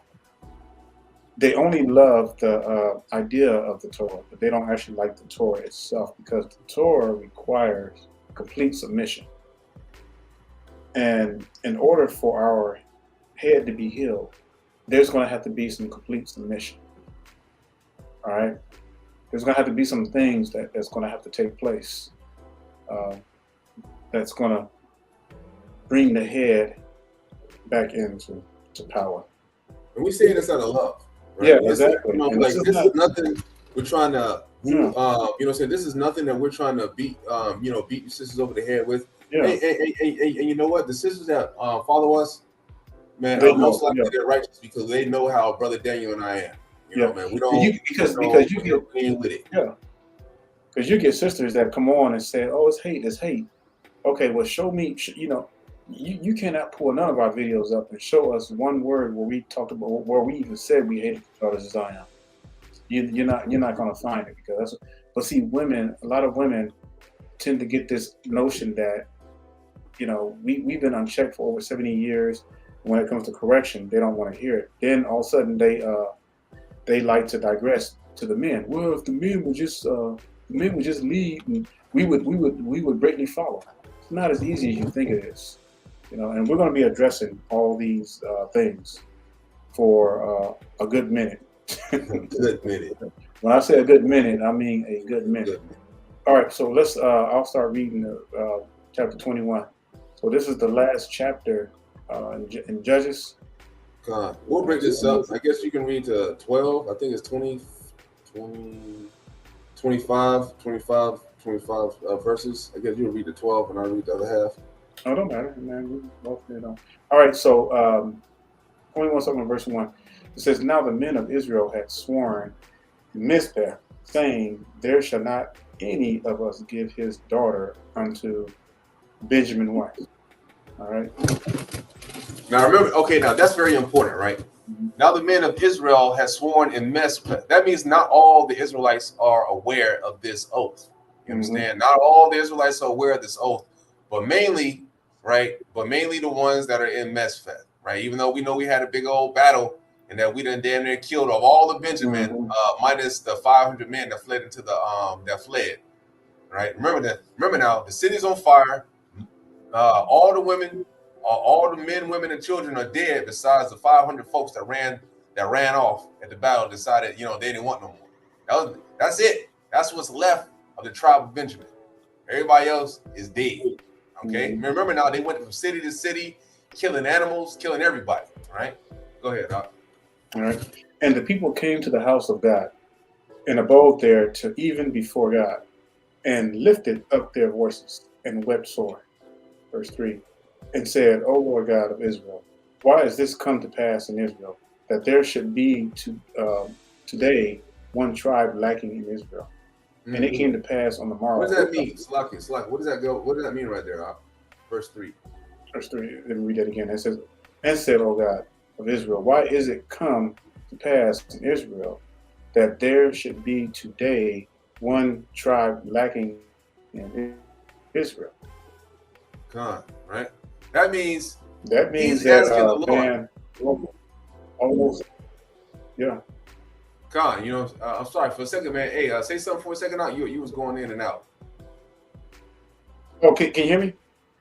Yeah, I can hear you now. All right. Okay. Yeah. Go ahead, because I think my thing's going in and out. All right. He's just pretty much asking why are we going to be one less tribe? It's not going to be the same if we have 11 tribes instead of 12, right? There's supposed to be 12 tribes of Israel, and they are praying to God. Be like, come on, God, hey, come on out. The Most High, should there be one less tribe in Israel than 12? Right? That's what he's asking right here. Go ahead, Art. Take us away before. And you got to realize too, the Most High doesn't need. He can start a whole, a whole new people out of just 3. God, that's right, man. Yeah, he did it with Noah. So, we gotta understand, man. Sometimes we get so high-minded. We think because we are chosen people, that gives us the green light to do whatever we want to do. All right, verse 3. And he said, verse 4. And it came to pass on the morrow that the people rose early and built there an altar. Now, why was that important to always build an altar? You always wanted to build an altar. It says, and it came to pass on the morrow that the people rose early and built there an altar. Because that's part of the sacrifice. And every time you repent and everything, you can't just repent. They had to build an altar, and make sacrifices to the Most High. And they offered burnt offerings and peace offerings. All right, verse 5. And the children of Israel said, who is there among all the tribes of Israel that came not up with the congregation of the Lord? For they had made a great oath concerning him that came not up to the Lord of Mizpah, saying, he shall surely be put to death. All right, verse 6. And the children of Israel repented them for Benjamin their brother, and said, there is one tribe cut off from Israel this day. Mm-hmm. See that right there? Mm-hmm. It says, the how repented them for Benjamin their brother. Said that means they was not going to try to rise up against their brother no more. You know what I mean? Come on, listen. Verse 7, it says, how shall we do for wives for them that remain, seeing we have sworn by the Lord that we would not give them of our daughters to wives? Sisters, pay attention to this. Right? This is verse 8. This is the reality. Yep. And they said, what one is there of the tribe of Israel that came not up to Mizpah to the Lord? And behold, there came none to the camp from Jabesh Gilead to the assembly. Right. Verse 9. For the people were numbered, and behold, there were none of the inhabitants of Jabesh Gilead. Yeah. Verse 10. And the congregation sent thither 12,000 men of the valiantest, and commanded them, saying, go and smite the inhabitants of the Jabesh Gilead with the edge of the sword, with the women and the children. With the women and the children. I may think that's harsh and everything, but way it is. It's the way the Most High got down. Verse 11. And this is the thing that ye shall do. You shall utterly destroy every male and every woman that hath lain by man. Now, hey, hold up now. Before you go on, I want you to understand what's going on right here, right? Jabesh Gilead, right? Jabesh Gilead was another land of Israel. What was it? It was a land of, I think there was a land of Benjamites, if I'm not mistaken. I think. Yeah, it was. There was a land of Benjamites. Okay, right? These wicked niggas said that they're not going up for the assembly, right? They're not going up for the assembly of the Lord. They're going to do what they want to do. And so what, you know what? And remember now, we've already been to war against these clowns, right? And we then killed all of them. Now we got this little bit of land over here, Jabesh Gilead, and they chilling on the low, and they thinking they're going to try to escape from the judgment of the Most High, how they tried to come, right? You know what I'm saying? How they tried to come against, the west of the 12 tribes, within the war. Not only that, but they're not keeping the commandments. You're supposed to go up every year to the, to the meeting with the congregation. If you're not doing that, what does it say right here? That look what happens because they didn't go up, right? Mm-hmm. Verse 12. And they found among the inhabitants of Jabesh Gilead 400 young virgins that had known no man by lying with any male. All right. And they brought them unto the camp of Shiloh, which is in the land of Canaan, Israel. Verse 13. And the whole congregation sent some to speak to the children of Benjamin that were in the rock rimming, to call peaceably unto them. Those were the soldiers that ran away. Remember those 500 men that ran away? It's the same. These are the same ones that were gone for that time. What was it? 4 months they were hiding out. Yeah. Right. It says, and Benjamin came again at that time, and they gave them wives which they had saved alive. What kind of wives did they give them? Because this is important. Yeah. The Most High killed every woman that had lied with any man. So it wasn't, but virgins left then.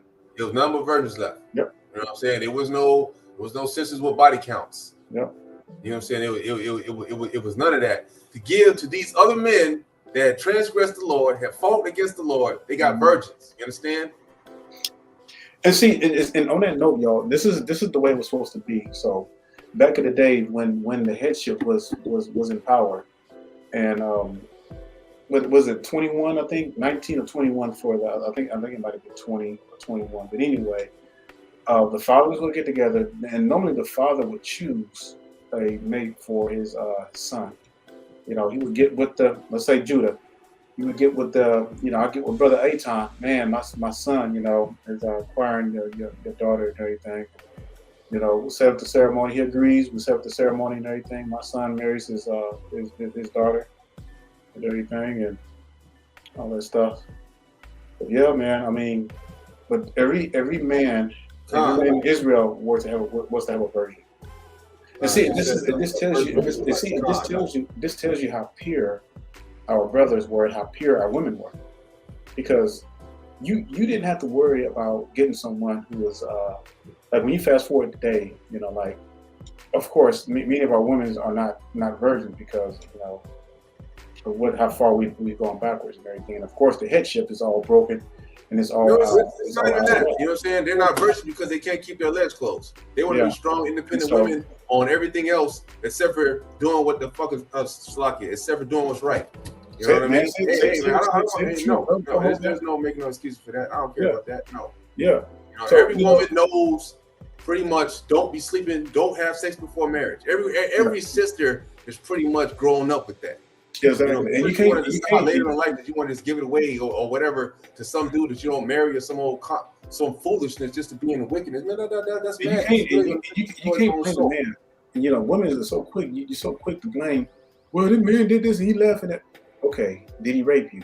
All right. Did you voluntarily to give it up?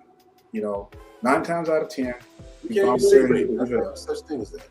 Yeah. So you can't make that excuse. So when we talk about the head being healed. When the head is healed, sisters, it's going back to the way it's supposed to be. But that means total submission. That means that a woman is not going to have the freedom to do like they are now with this feminist movement. You know, that they can just do anything they want to do. Girl power. All that is an illusion. That's also what that is. That's an illusion. Reality is about to hit, and we're about to see some stuff. Because we're about to show you what happened to unmarried women, right? We all these single sisters. You know what I'm saying? Like it will show you why it's important for those times compared to now. Like you know, we have the world is, well, I would say everything's pretty much civilized now. Well, you know, to the best of you know, what we can do for right now. It's not civilized as far as the law, statutes, and commandments. You know, as far as that's going, but as far as the heathen is concerned, they have civilized the world as pretty much as best as possible. A lot of practices that are righteous by the Most High are not have been outlawed by the heathen. A lot of things that are just different. You know what I'm saying? Different thoughts that are absolute folly and wickedness that we see that after a long periods of time, they don't beget or they don't spawn anything but wickedness and folly. Look at the state that we're in right now because we don't abide by the laws, statutes, and commandments of Yahweh B'Shem Yahushua. You know what I'm saying? It doesn't, you know, I mean, like, this is the situation that we're going through, right? So, hold up. It says, and this thing you should do, destroy utterly every male and every woman that is laid by man. And they found, now remember, these men are all war men, so they had women before. They all probably had wives at home and things of that nature. The Lord doesn't care, right? The Lord doesn't care, right? On a matter of fact, I was I was getting into it with a sister the other day. She was saying, well, just to lead on to this particular comment. She was like, yeah, I'm ready for a righteous man that's following the Lord to lead me. You know what I'm saying? But the sister had to care from another man. The scriptures does not say wait for the righteous man so you can be submissive. It doesn't say that. It says be submissive to your man. Just like these heathen women are submissive to their heathen husbands, those heathens ain't righteous. They ain't keeping the law, statutes, and commandments. So why they get submission? You know what I'm saying? Why did they get submission? But you talk to us, say, "Oh, I'm waiting for the righteous nigga. I'm waiting for him to come and say, man, shut your wicked behind her. You're gonna get destroyed. You one of them same women they talking about in Isaiah 4:1. Mm-hmm. They gave a man a whole damn baby." No, I'm sorry, I don't want to get on that because and the true test is to see. And here's what I see, and I've seen this time after time. As long as I've been in this truth, I've seen women who claim, "Oh, I'm ready for a righteous man to lead me in this and that." And they come to find out it's not what they really want. You know. No, you don't want a righteous man because the righteous man is not gonna let you do what the hell you want to do. No, and he's gonna have structural order, and you will be keeping the commandments. Yep. And see, they don't like that. You know what I'm saying? They want that. Oh, I want to do what I want to do, and it's equal partnership, and whatever the white man told me, I believe it.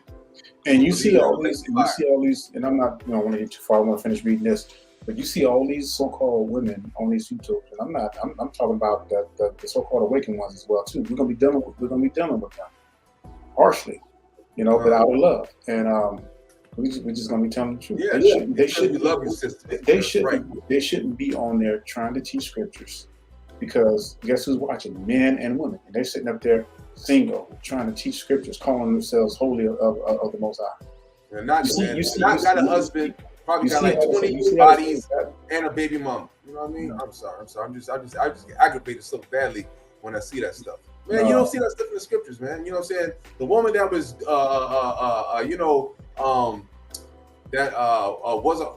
this woman had many bodies, mm-hmm. right? Because Peter was like, hey, well, maybe if he was a prophet, he wouldn't know the type of woman that he's dealing with. Yeah. I mean, she knew the type of woman he was dealing with. This woman ended up, she came in crying, washing Hamashiach's feet with her hair and oils and stuff, mm-hmm. and didn't cease to kiss him. She came in the door. That's a repentant woman. Not the woman, I have sexual liberation. I can sleep, but I want. Man, you was wicked as hell, and you will be destroyed. You have defiled your temple.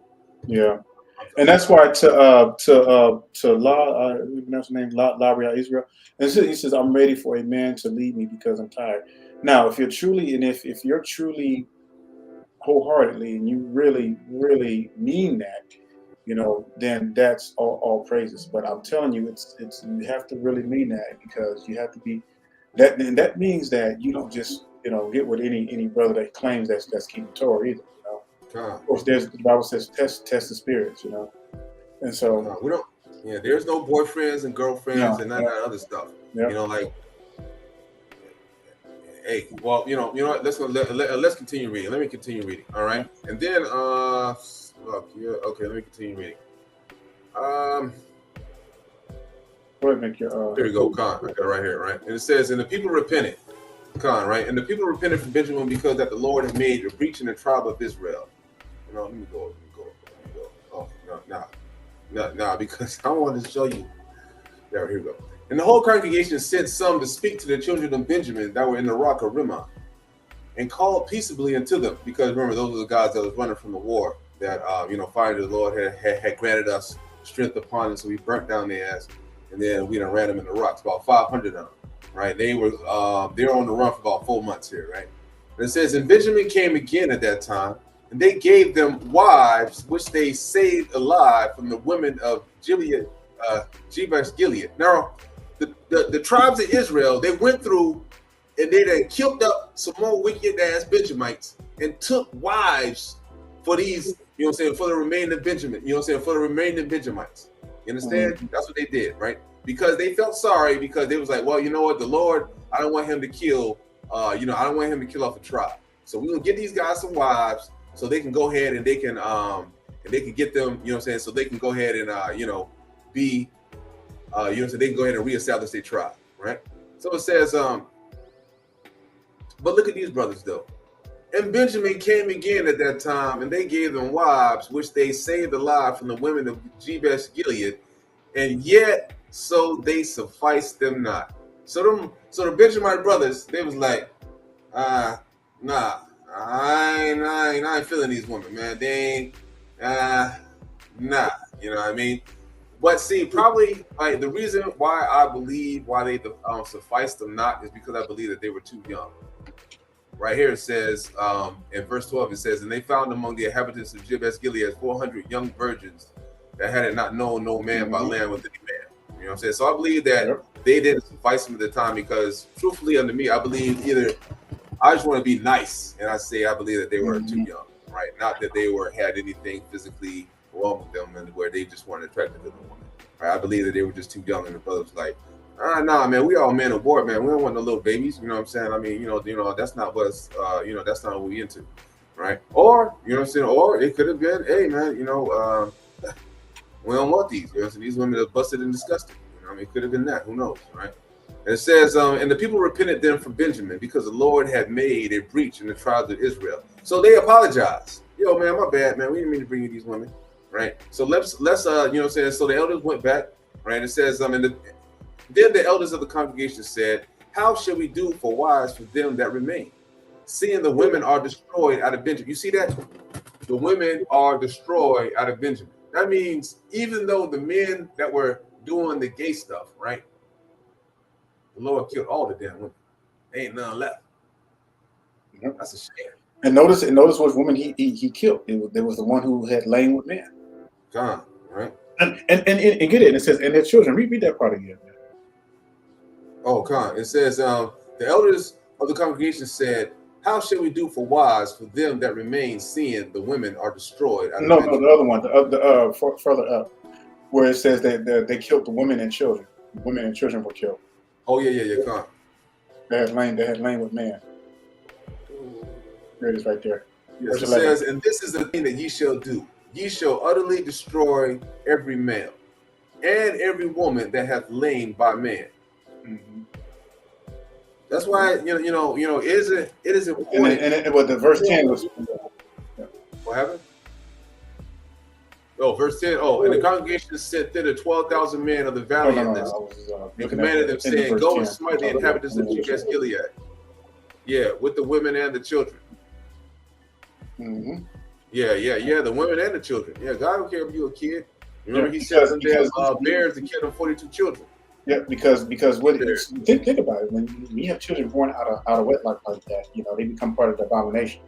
So it's serious, y'all. It's that's why this generation scares the hell out of me, because I see so many of our people, and I've never ever in my life seen anything like this where it's so common for women, black women, to have at least 2 to 3 children by 2 or 3 different daddies. That is crazy. I can't even register that in my head, because then which man does the woman get with? You can't do that. It's not like, okay, this sister had children out of wedlock by one man. Then for her to be saved, then she could get back with that dude and marry him, and their children. But you're talking about like 3 children by 3 different daddies. I mean, like, and you said, yeah, and the sister's going to say, what about the men too? But, we can bring out the statistics when we start our new series. Man, y'all sisters got 1.5 million babies more than we do with the heathen. 1.5 million more babies than we do with the heathen. And also, we're gonna show you stats too, because I hear a lot of women say that the man leaves, but 9 times out of 10, if I were to ask a lot of women, okay, who filed for divorce first? Was it the man or the woman? It's always the woman who filed for divorce. And stats will prove that as a fact, y'all. Am I lying or what? No, not at all. Stats will finish this up. Let me finish this up. Stats will prove that. So you can't always blame the man. Oh, it's the man, he's leaving. Well, who filed for divorce first? And it usually be something for stupid. Oh, irreconcilable differences. Oh, I can't get him. He's too controlling. Oh, blah, blah, blah. He was abusive. It's always abusive. Abusive. That's what I hear all the time. Abusive. Okay, so there's always 2 sides to a story. What's really going on? All right. It says, all right, going on. Oh, yeah. Here we go. All right. So let me finish this up. It says, and the people repented then for Benjamin, because that the Lord had made a breach in the tribes of Israel. Then the elders of the congregation said, how shall we do for wives for them that remain, seeing the women are destroyed out of Benjamin? And they said, there must be an inheritance for them that be escaped of Benjamin, that a tribe be not destroyed out of Israel. Howbeit, we may not give them wives of our daughters. For the children of Israel have sworn, saying, cursed be he that giveth a wife to Benjamin. You know why they now, when you make an oath before the Lord, it says that you shall not forswear thyself unto the Lord, unless you plan to keep that oath. If you say stuff before the Lord and you don't keep that oath, I promise you, on the day of judgment, you will be called forth and asked, why the hell you didn't do what you said you was going to do? Why you said they're lying, right? That's true. That's why it always speaks in the scriptures about, be careful about what the hell you say, right? Yep. Number 19. Then they said, behold, there is a feast of the Lord in Shiloh, yearly in a place which is on the north side of Bethel, on the east side of the highway that goeth up from Bethel to Shechem, and on the south side of Lebanon, right? And I think I might have said that this was heathen women's before, but that was an accident. Salaki, if anyone heard me say that. These are Israelite women, okay? Because they're going up to the feast of the Lord in Shiloh, right? In a place which is on the north side of Bethel, right? On the east side of the highway that goeth up to Bethel to Shechem, on the south side of Lebanon. Therefore, they commanded the children of Benjamin, saying, go and lie in wait in the vineyards. So the elders then told the remaining Benjamites, the men of war, right? The remaining 400 or 500 brothers, right, that escaped from the war, hey, when the party come, right? When you see the party at Shiloh, I want y'all brothers, because y'all didn't like the other women that we had killed up, that that wicked ass Benjamite clan, and then we gave you them women, y'all didn't like them, so I got an idea. You're gonna go hide in the bushes, right, and wait for the party, and see, verse 21, and see and behold, if the daughters of Shiloh come out to dance in the dances, then come ye out of the vineyards and catch you every man his wife of the daughters of Shiloh, and go into the land of Benjamin. Man. So this ain't no, can I ask you to marry me, or can we get along? No, man, these brothers are going out snatching women, snatching wives. Now let's see if this is wicked. Let's see if this is, now remember, now the elders already told them to do it, right?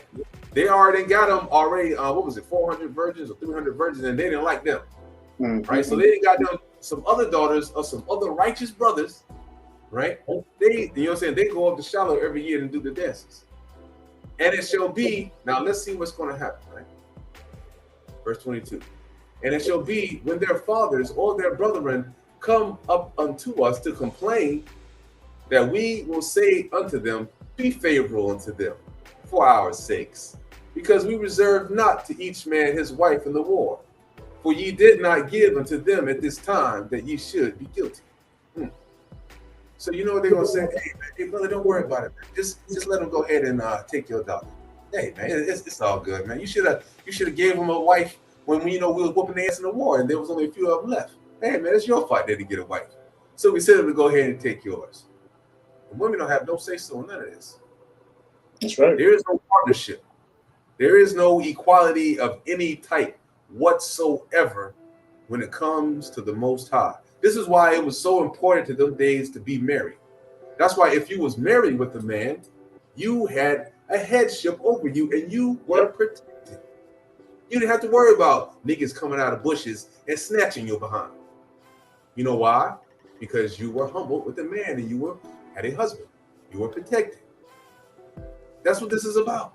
This is showing you the true order, the true way that the Most High has this thing organized, right? This is right here.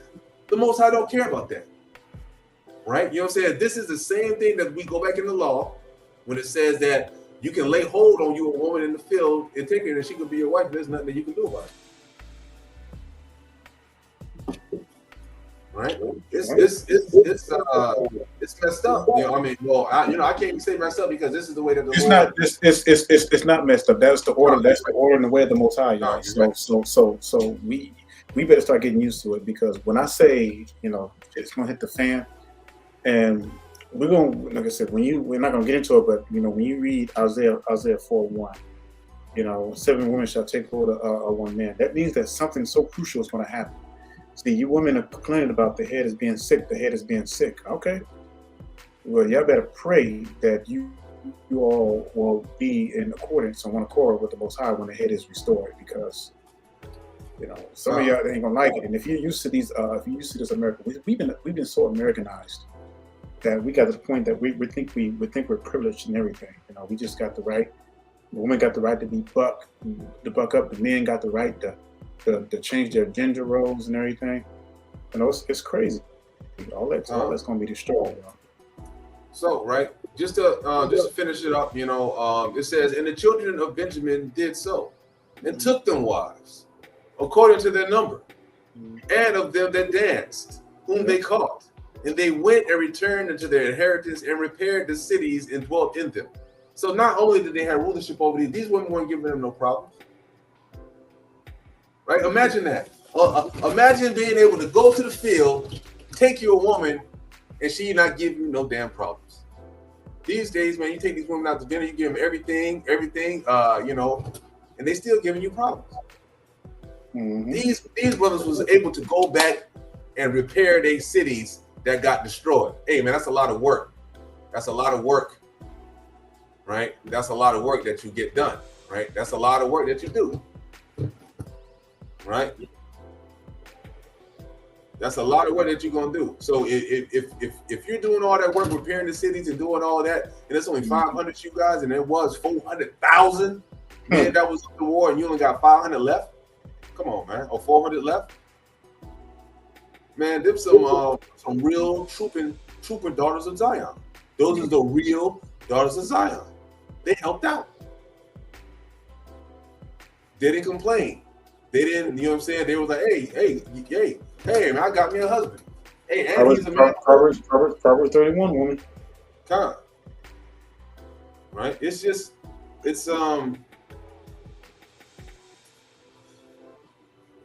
me see. This is just the Most High's plan. All right? Let me see. I wonder how the relationship between man and woman would have turned out if I'll say like this. You know, about Eve, yeah. So this put that back up. All the creatures of the earth, Eve was the only one that was made out of somebody else. Yeah. You understand that? This is why it says that the Most High called them Adam, because it's not, you're not your individual self, right? You come from the head. You know, you're a part of the head. Women are a part of the head. They're not their own individual things. You know what I mean? That's why when you become married with a man, you become one. That's why you take. And notice when Eve was created, she was created from the rib. So, but if the Most High wanted to make us equal, He would have created a separate entity and created separate Eve from the dust, like He made Adam. But that was not what was intended. And the only purpose, and if we want to get technical, Eve was the first servant. It was the first servant unto Adam. You know. Yeah, and Adam was a benevolent ruler. You know, yeah. It wasn't like he was doing because think about it. Adam, even before Eve was created, Adam already had everything named. So in other words, this whole world, everything was named. And then when Eve came in, she had a place to stay. And that's why it's important before a man gets married, he should have his stuff squared away. So when he gets married, then he takes his woman, and his woman already automatically has a place. That is the natural order. That's the way it should be. That's right. You know what I'm saying? If you a sister and you messing with a Pookie and Ray, you know what I'm saying? Some nigga that don't got his stuff together, he don't got a car, he don't got his own house, he don't got a job, he don't have any kind of things that he needs to take care of, a family. Yeah. Hey man, you are a moron if you with that dude.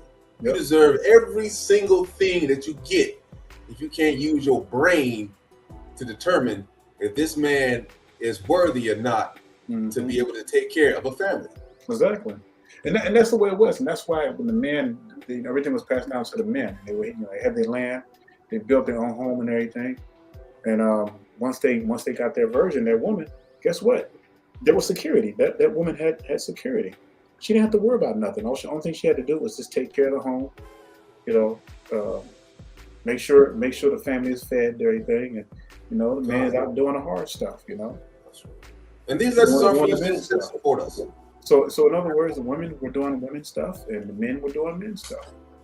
Right. And this lesson isn't for you sisters that support us. If anything, we wish that you would share these lessons to these nigga women that's out here, right? Or these women that's in these Christian churches and think they can just do any damn thing they want, right? These are, we hopefully to reach these folks, right?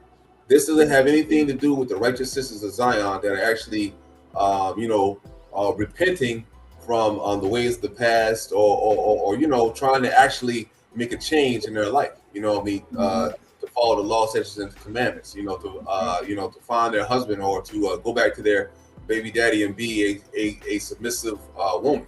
You know what I mean? Things of that nature. So I don't want to beat a dead horse. And don't think of and look. I don't want y'all to think of submissive as something negative or something of a slavery mindset. Think of being submissive as being righteous.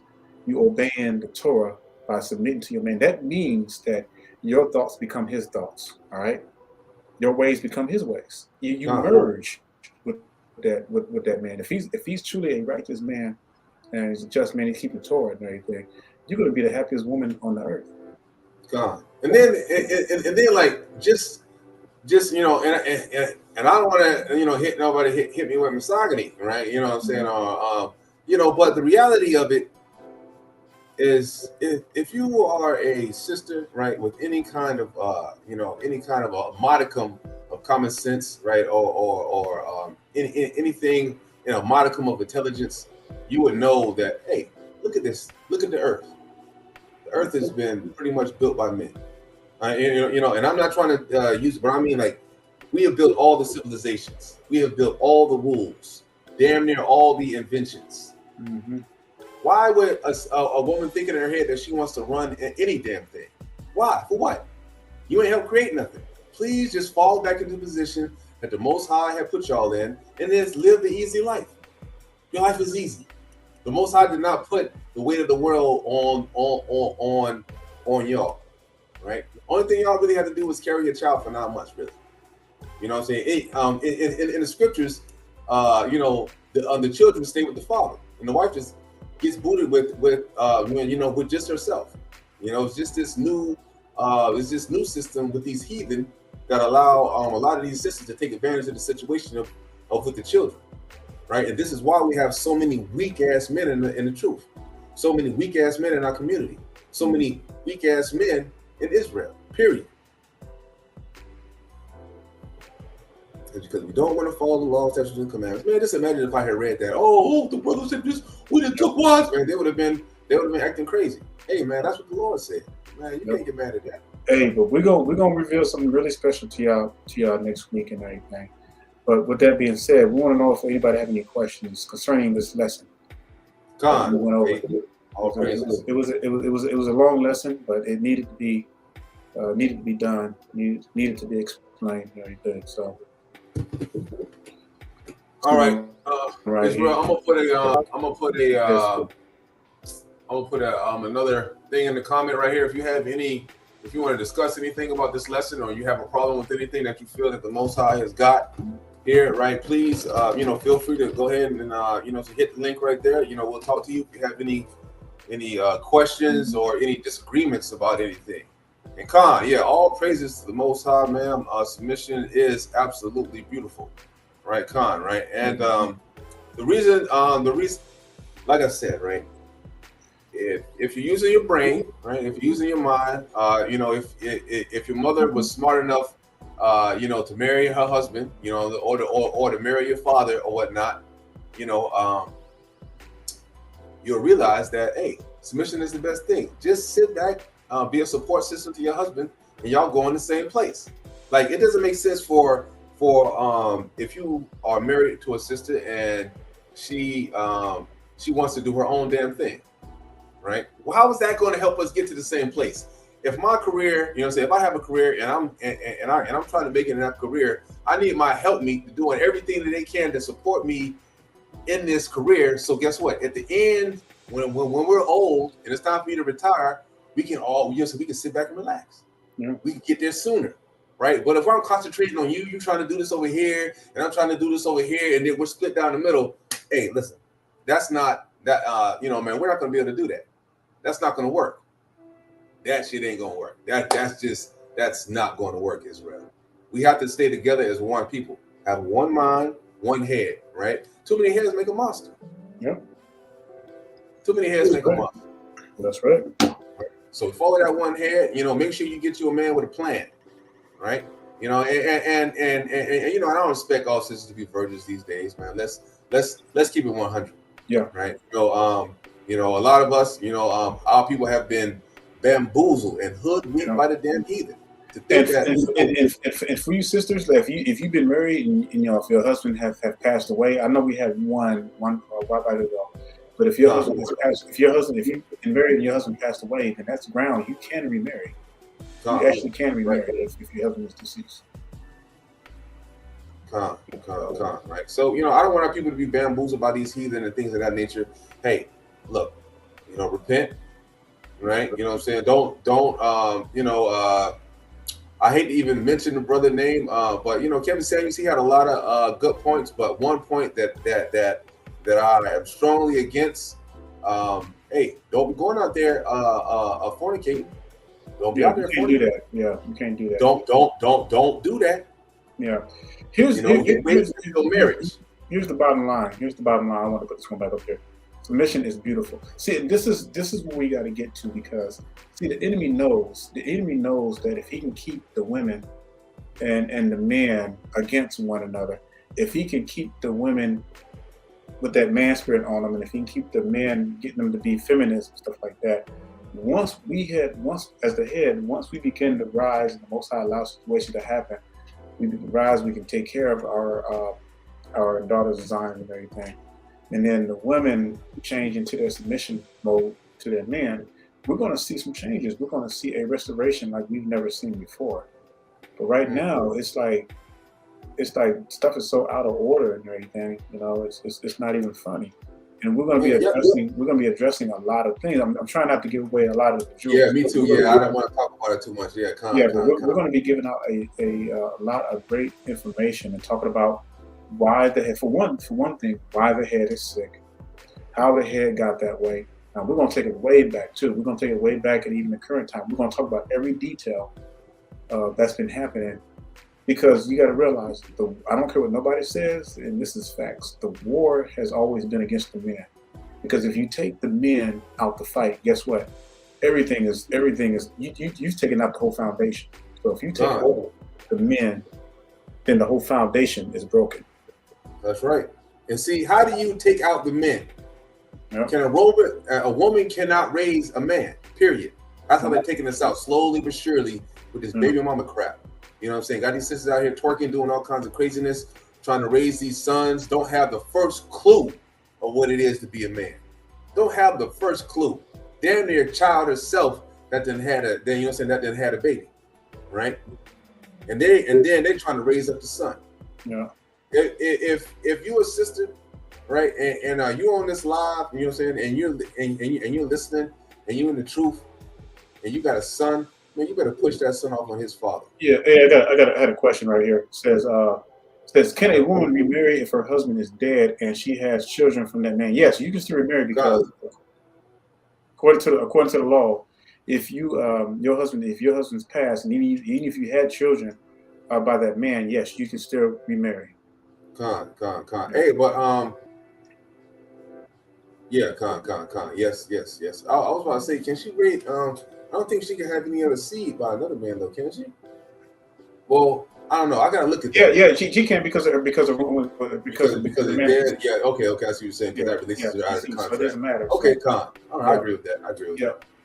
I agree with that. I was thinking about Ecclesiasticus. You know what I'm talking about? Which said, that's she released from contract once the son is dead. Now, if once the dude is alive, dead. if the dude is alive, no, she can't. You know, but because the man has passed away and he had children, and then she can marry. That's if. Now that doesn't mean that a man have to take that person. You know what I'm saying? But if the man is willing, he knows Torah and everything, and he's like, okay, your husband is dead, and that works out and everything. Yeah, that's cool. That's not breaking the law. Right. I like that. First bond the strong man and then spoil his house. That's exactly what they're doing. That's what happened because technically we technically are the strong man. That's right. And so in the house is spoiled. So yes. But you know what?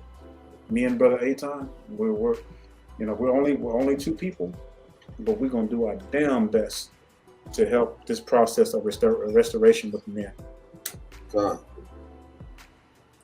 Right, because we're gonna have to do something about this baby mama crap. You know what I'm saying? Like it's I mean, we're gonna have to do something about your sisters having children out of wedlock, and then you're not staying with the man. That's Mm-hmm. if you're good enough to lay down with that man, right? Mm-hmm. Hey, what does the scripture say, right? He's humbled you. You've been humbled. If you lay down with a man, you've been humbled. What does that mean? That I gotta get that man attitude? No, it said you've been humbled. Mm-hmm. Let me see. What if you have a miscarriage but never had children after that? I don't understand. A miscarriage with another man?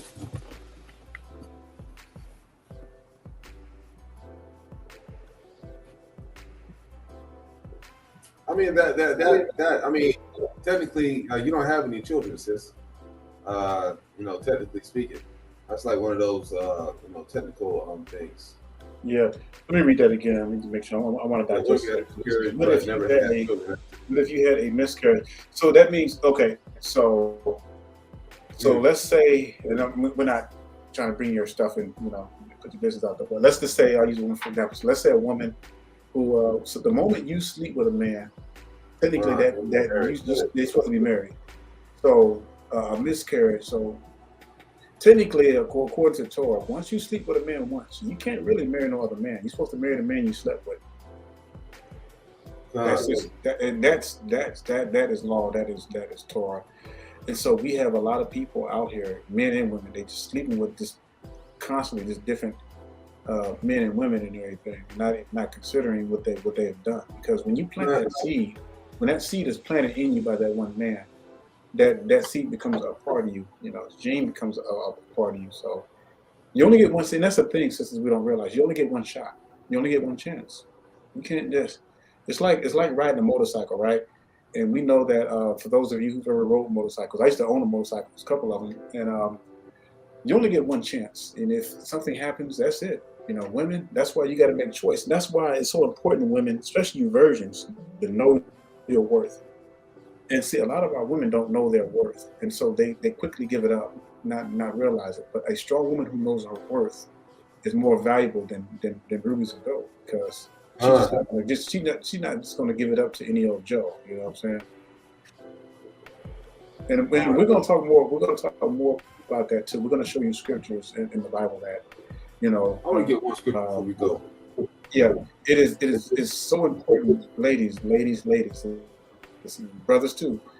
The moment you sleep with a woman, the moment you sleep with a man, all right, that becomes that instance, because the Most High don't look at the way we do things. We say marriage is on paper and stuff like that. Yeah, the Most High acknowledges it, but when you go into that man, when you go into that woman, brothers, or a woman, you allow that man to come into you, you right there commencing a marriage that the Most High sees. And that's why it's so important, it's so crucial that women and men make the right decisions. Hey, right. Not just to get on the men, so just to get on you brothers, right? You brothers that are listening, I want you to read. I want to read something for you, right? This is the very last book the very last page of the Bible, right? All right. Let me Yeah. see. I see. This one. Let me see. It says, "Are you able to be with another man once you break your virginity? That's it. That's what I'm saying. You only get one shot. It's best for you to remain single for the rest of your life. I know that sounds harsh for a lot of people, but it's just the facts. And I know a lot of our people don't know that, and they just because it's so common for our people just to go out there and just have sex all the time, and the time. But it wasn't like that with our people, That's why every Israelite woman was a virgin. And when it was time for marriage and everything, Salaki Israel. I thought I was going to say there is a scripture that says that fornicators, you're not going to make it. Fornicators don't get in. You know what I mean? So, like, if you brothers, if you can't keep your joint in your pants, you ain't getting in. You ain't making it. Nigga, you ain't making it. No, the Lord is not dealing with any kind of fornicators. You ain't getting in. And then also, I want to say, this is one thing too. Again, right? The Most High ain't playing with you sisters as far as this fornication is concerned. Yeah. It says, if any woman or maid commit fornication amongst you, burn her with fire and let them not commit fornication with her after their eyes and their heart. You heard that? The Lord say, don't worry about the men that's committing the fornication with the woman. Kill the woman, because she's the problem. She's the one that just keep on opening up her legs and won't stop. You see the issue, right? It's not the thing that the man is trying to get it, right? Okay, true. You know what I'm saying? That's wicked. You know what I'm saying? Brother should wait, right? But the sin does not necessarily take place and doesn't come to fruition. Sure, it's in the mind, it's mental, whatever, but it doesn't come into the actual fruition, right? To fruition in the flesh until the woman decides. And see, that's the problem, right? That's the accountability that we need the sisters to take for right there. Hey, at the end of the day, and as horrible as it seems, at the end of the day, you sisters got to learn how to keep your legs closed. Straight up, man. This is getting ridiculous out here. It's getting ridiculous. And that's why virgins are worth more than diamonds and rubies, because and virgins these days is so hard to, oh my goodness, especially here. I would say America. It's so difficult because we have been so brainwashed, and what you call that term, institutionalized. We've been so constitutionalized to the point that where even the peer pressure among little girls when they grow up, the first thing that they're coerced into doing is having sex, because it's the fad, it's the norm. You ain't a woman until you have sex. That's what our people are being pushed and brainwashed with. To be a virgin is to be a bad thing. Nobody wants to be affiliated with being a virgin. No man wants to be affiliated with being a virgin. You see what I'm saying? This applies to the men too. No man wants to be affiliated with being a virgin, because they want to go out and screw as many women as they can.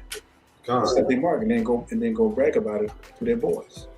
And see, this is why it's not good for us to have single mothers, because what they do, they go man to man to man. And if a single mother has a daughter, the daughter's going to see the same stupid, the same wickedness, right?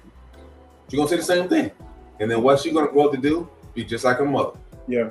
You know what I'm saying? Another, another harlot and with a Jezebel spirit. Yeah. And so we got to be clear. So there's nowhere in the scriptures, unless you want to show me, but if you can prove it to me and show me, but there's nowhere in the scriptures where it says that a virgin can lie down with a man and sleep with a man and then go and marry another man. Brother Aitan, can you show me that in the scriptures? No, that ain't in the scriptures. You can't do that. You sure, man? You see how they took their wives, right? They didn't have no ceremonies, no nothing. You think you can play that for me, brother? Nobody in the field. You think you can pull it out? I gotta tell you right there, you don't need a ceremony for marriage. Exactly. You can go and just snatch your woman out of the field, and that'll be your wife. Yeah. So look, this is serious, y'all. And this is the problem with our generation. We take things so lightly because we've been taught and we've been brainwashed with Christianity, and that we think that, okay, you can sleep with someone, especially a woman. You think you can sleep with someone, and then the Most High forgive you, and then you go to the next person. This thing is scary, y'all. This is nothing to play with. Right? A lot of our sensitivity, right, has been trained by the mind of the heathen. Yes. That's why a lot of this stuff just feels weird, or maybe oh maybe we should have some type of equality, or you feel some type of way.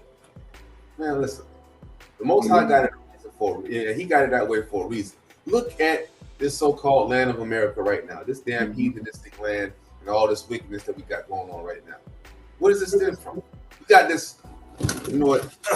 Hey, let's go ahead and see if we got any more questions, and let's end this because I don't want to really. Yeah. Okay. Hey, I want to bring this one right quick.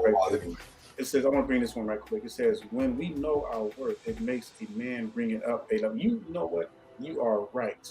You are absolutely right, because they know, and I wish more sisters was like this. I wish more sisters would truly know their worth. But anyway, look, where's the worth stand? I mean, like, because we're dragging this because we got a lot to say. So we're going to be doing some really powerful lessons here in the near future. So and I'll see you on there. Right. One last thing, your worth, right? Because your worth is what we were talking about. Is your ability to not have a body. Now, well, the less bodies you have, the more worthy you are.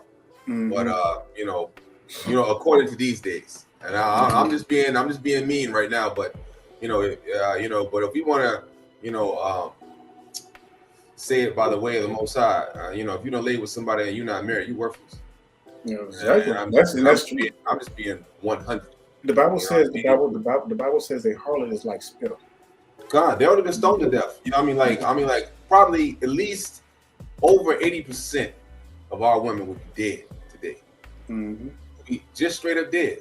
You'll be over there trying to, say if your father had tried to, make you marry somebody else, he would have found out that you had laid with somebody else, or you doing all kind of stuff. Man, dead. All right. Well, look, Israel, we're gonna get back, let you enjoy the rest of the Shabbat. I'm gonna enjoy the rest of the Shabbat. I'm gonna light my menorah and burn my frankincense and myrrh, right? And do some meditation and read some scriptures and pray and talk to the Most High. So, look, I pray that you all are edified. Look for us next week, 8 o'clock, the same time. And with that being said, say Shabbat Shalom. Stay strong. Right. Shabbat Shalom, Israel. All right, Shabbat Shalom.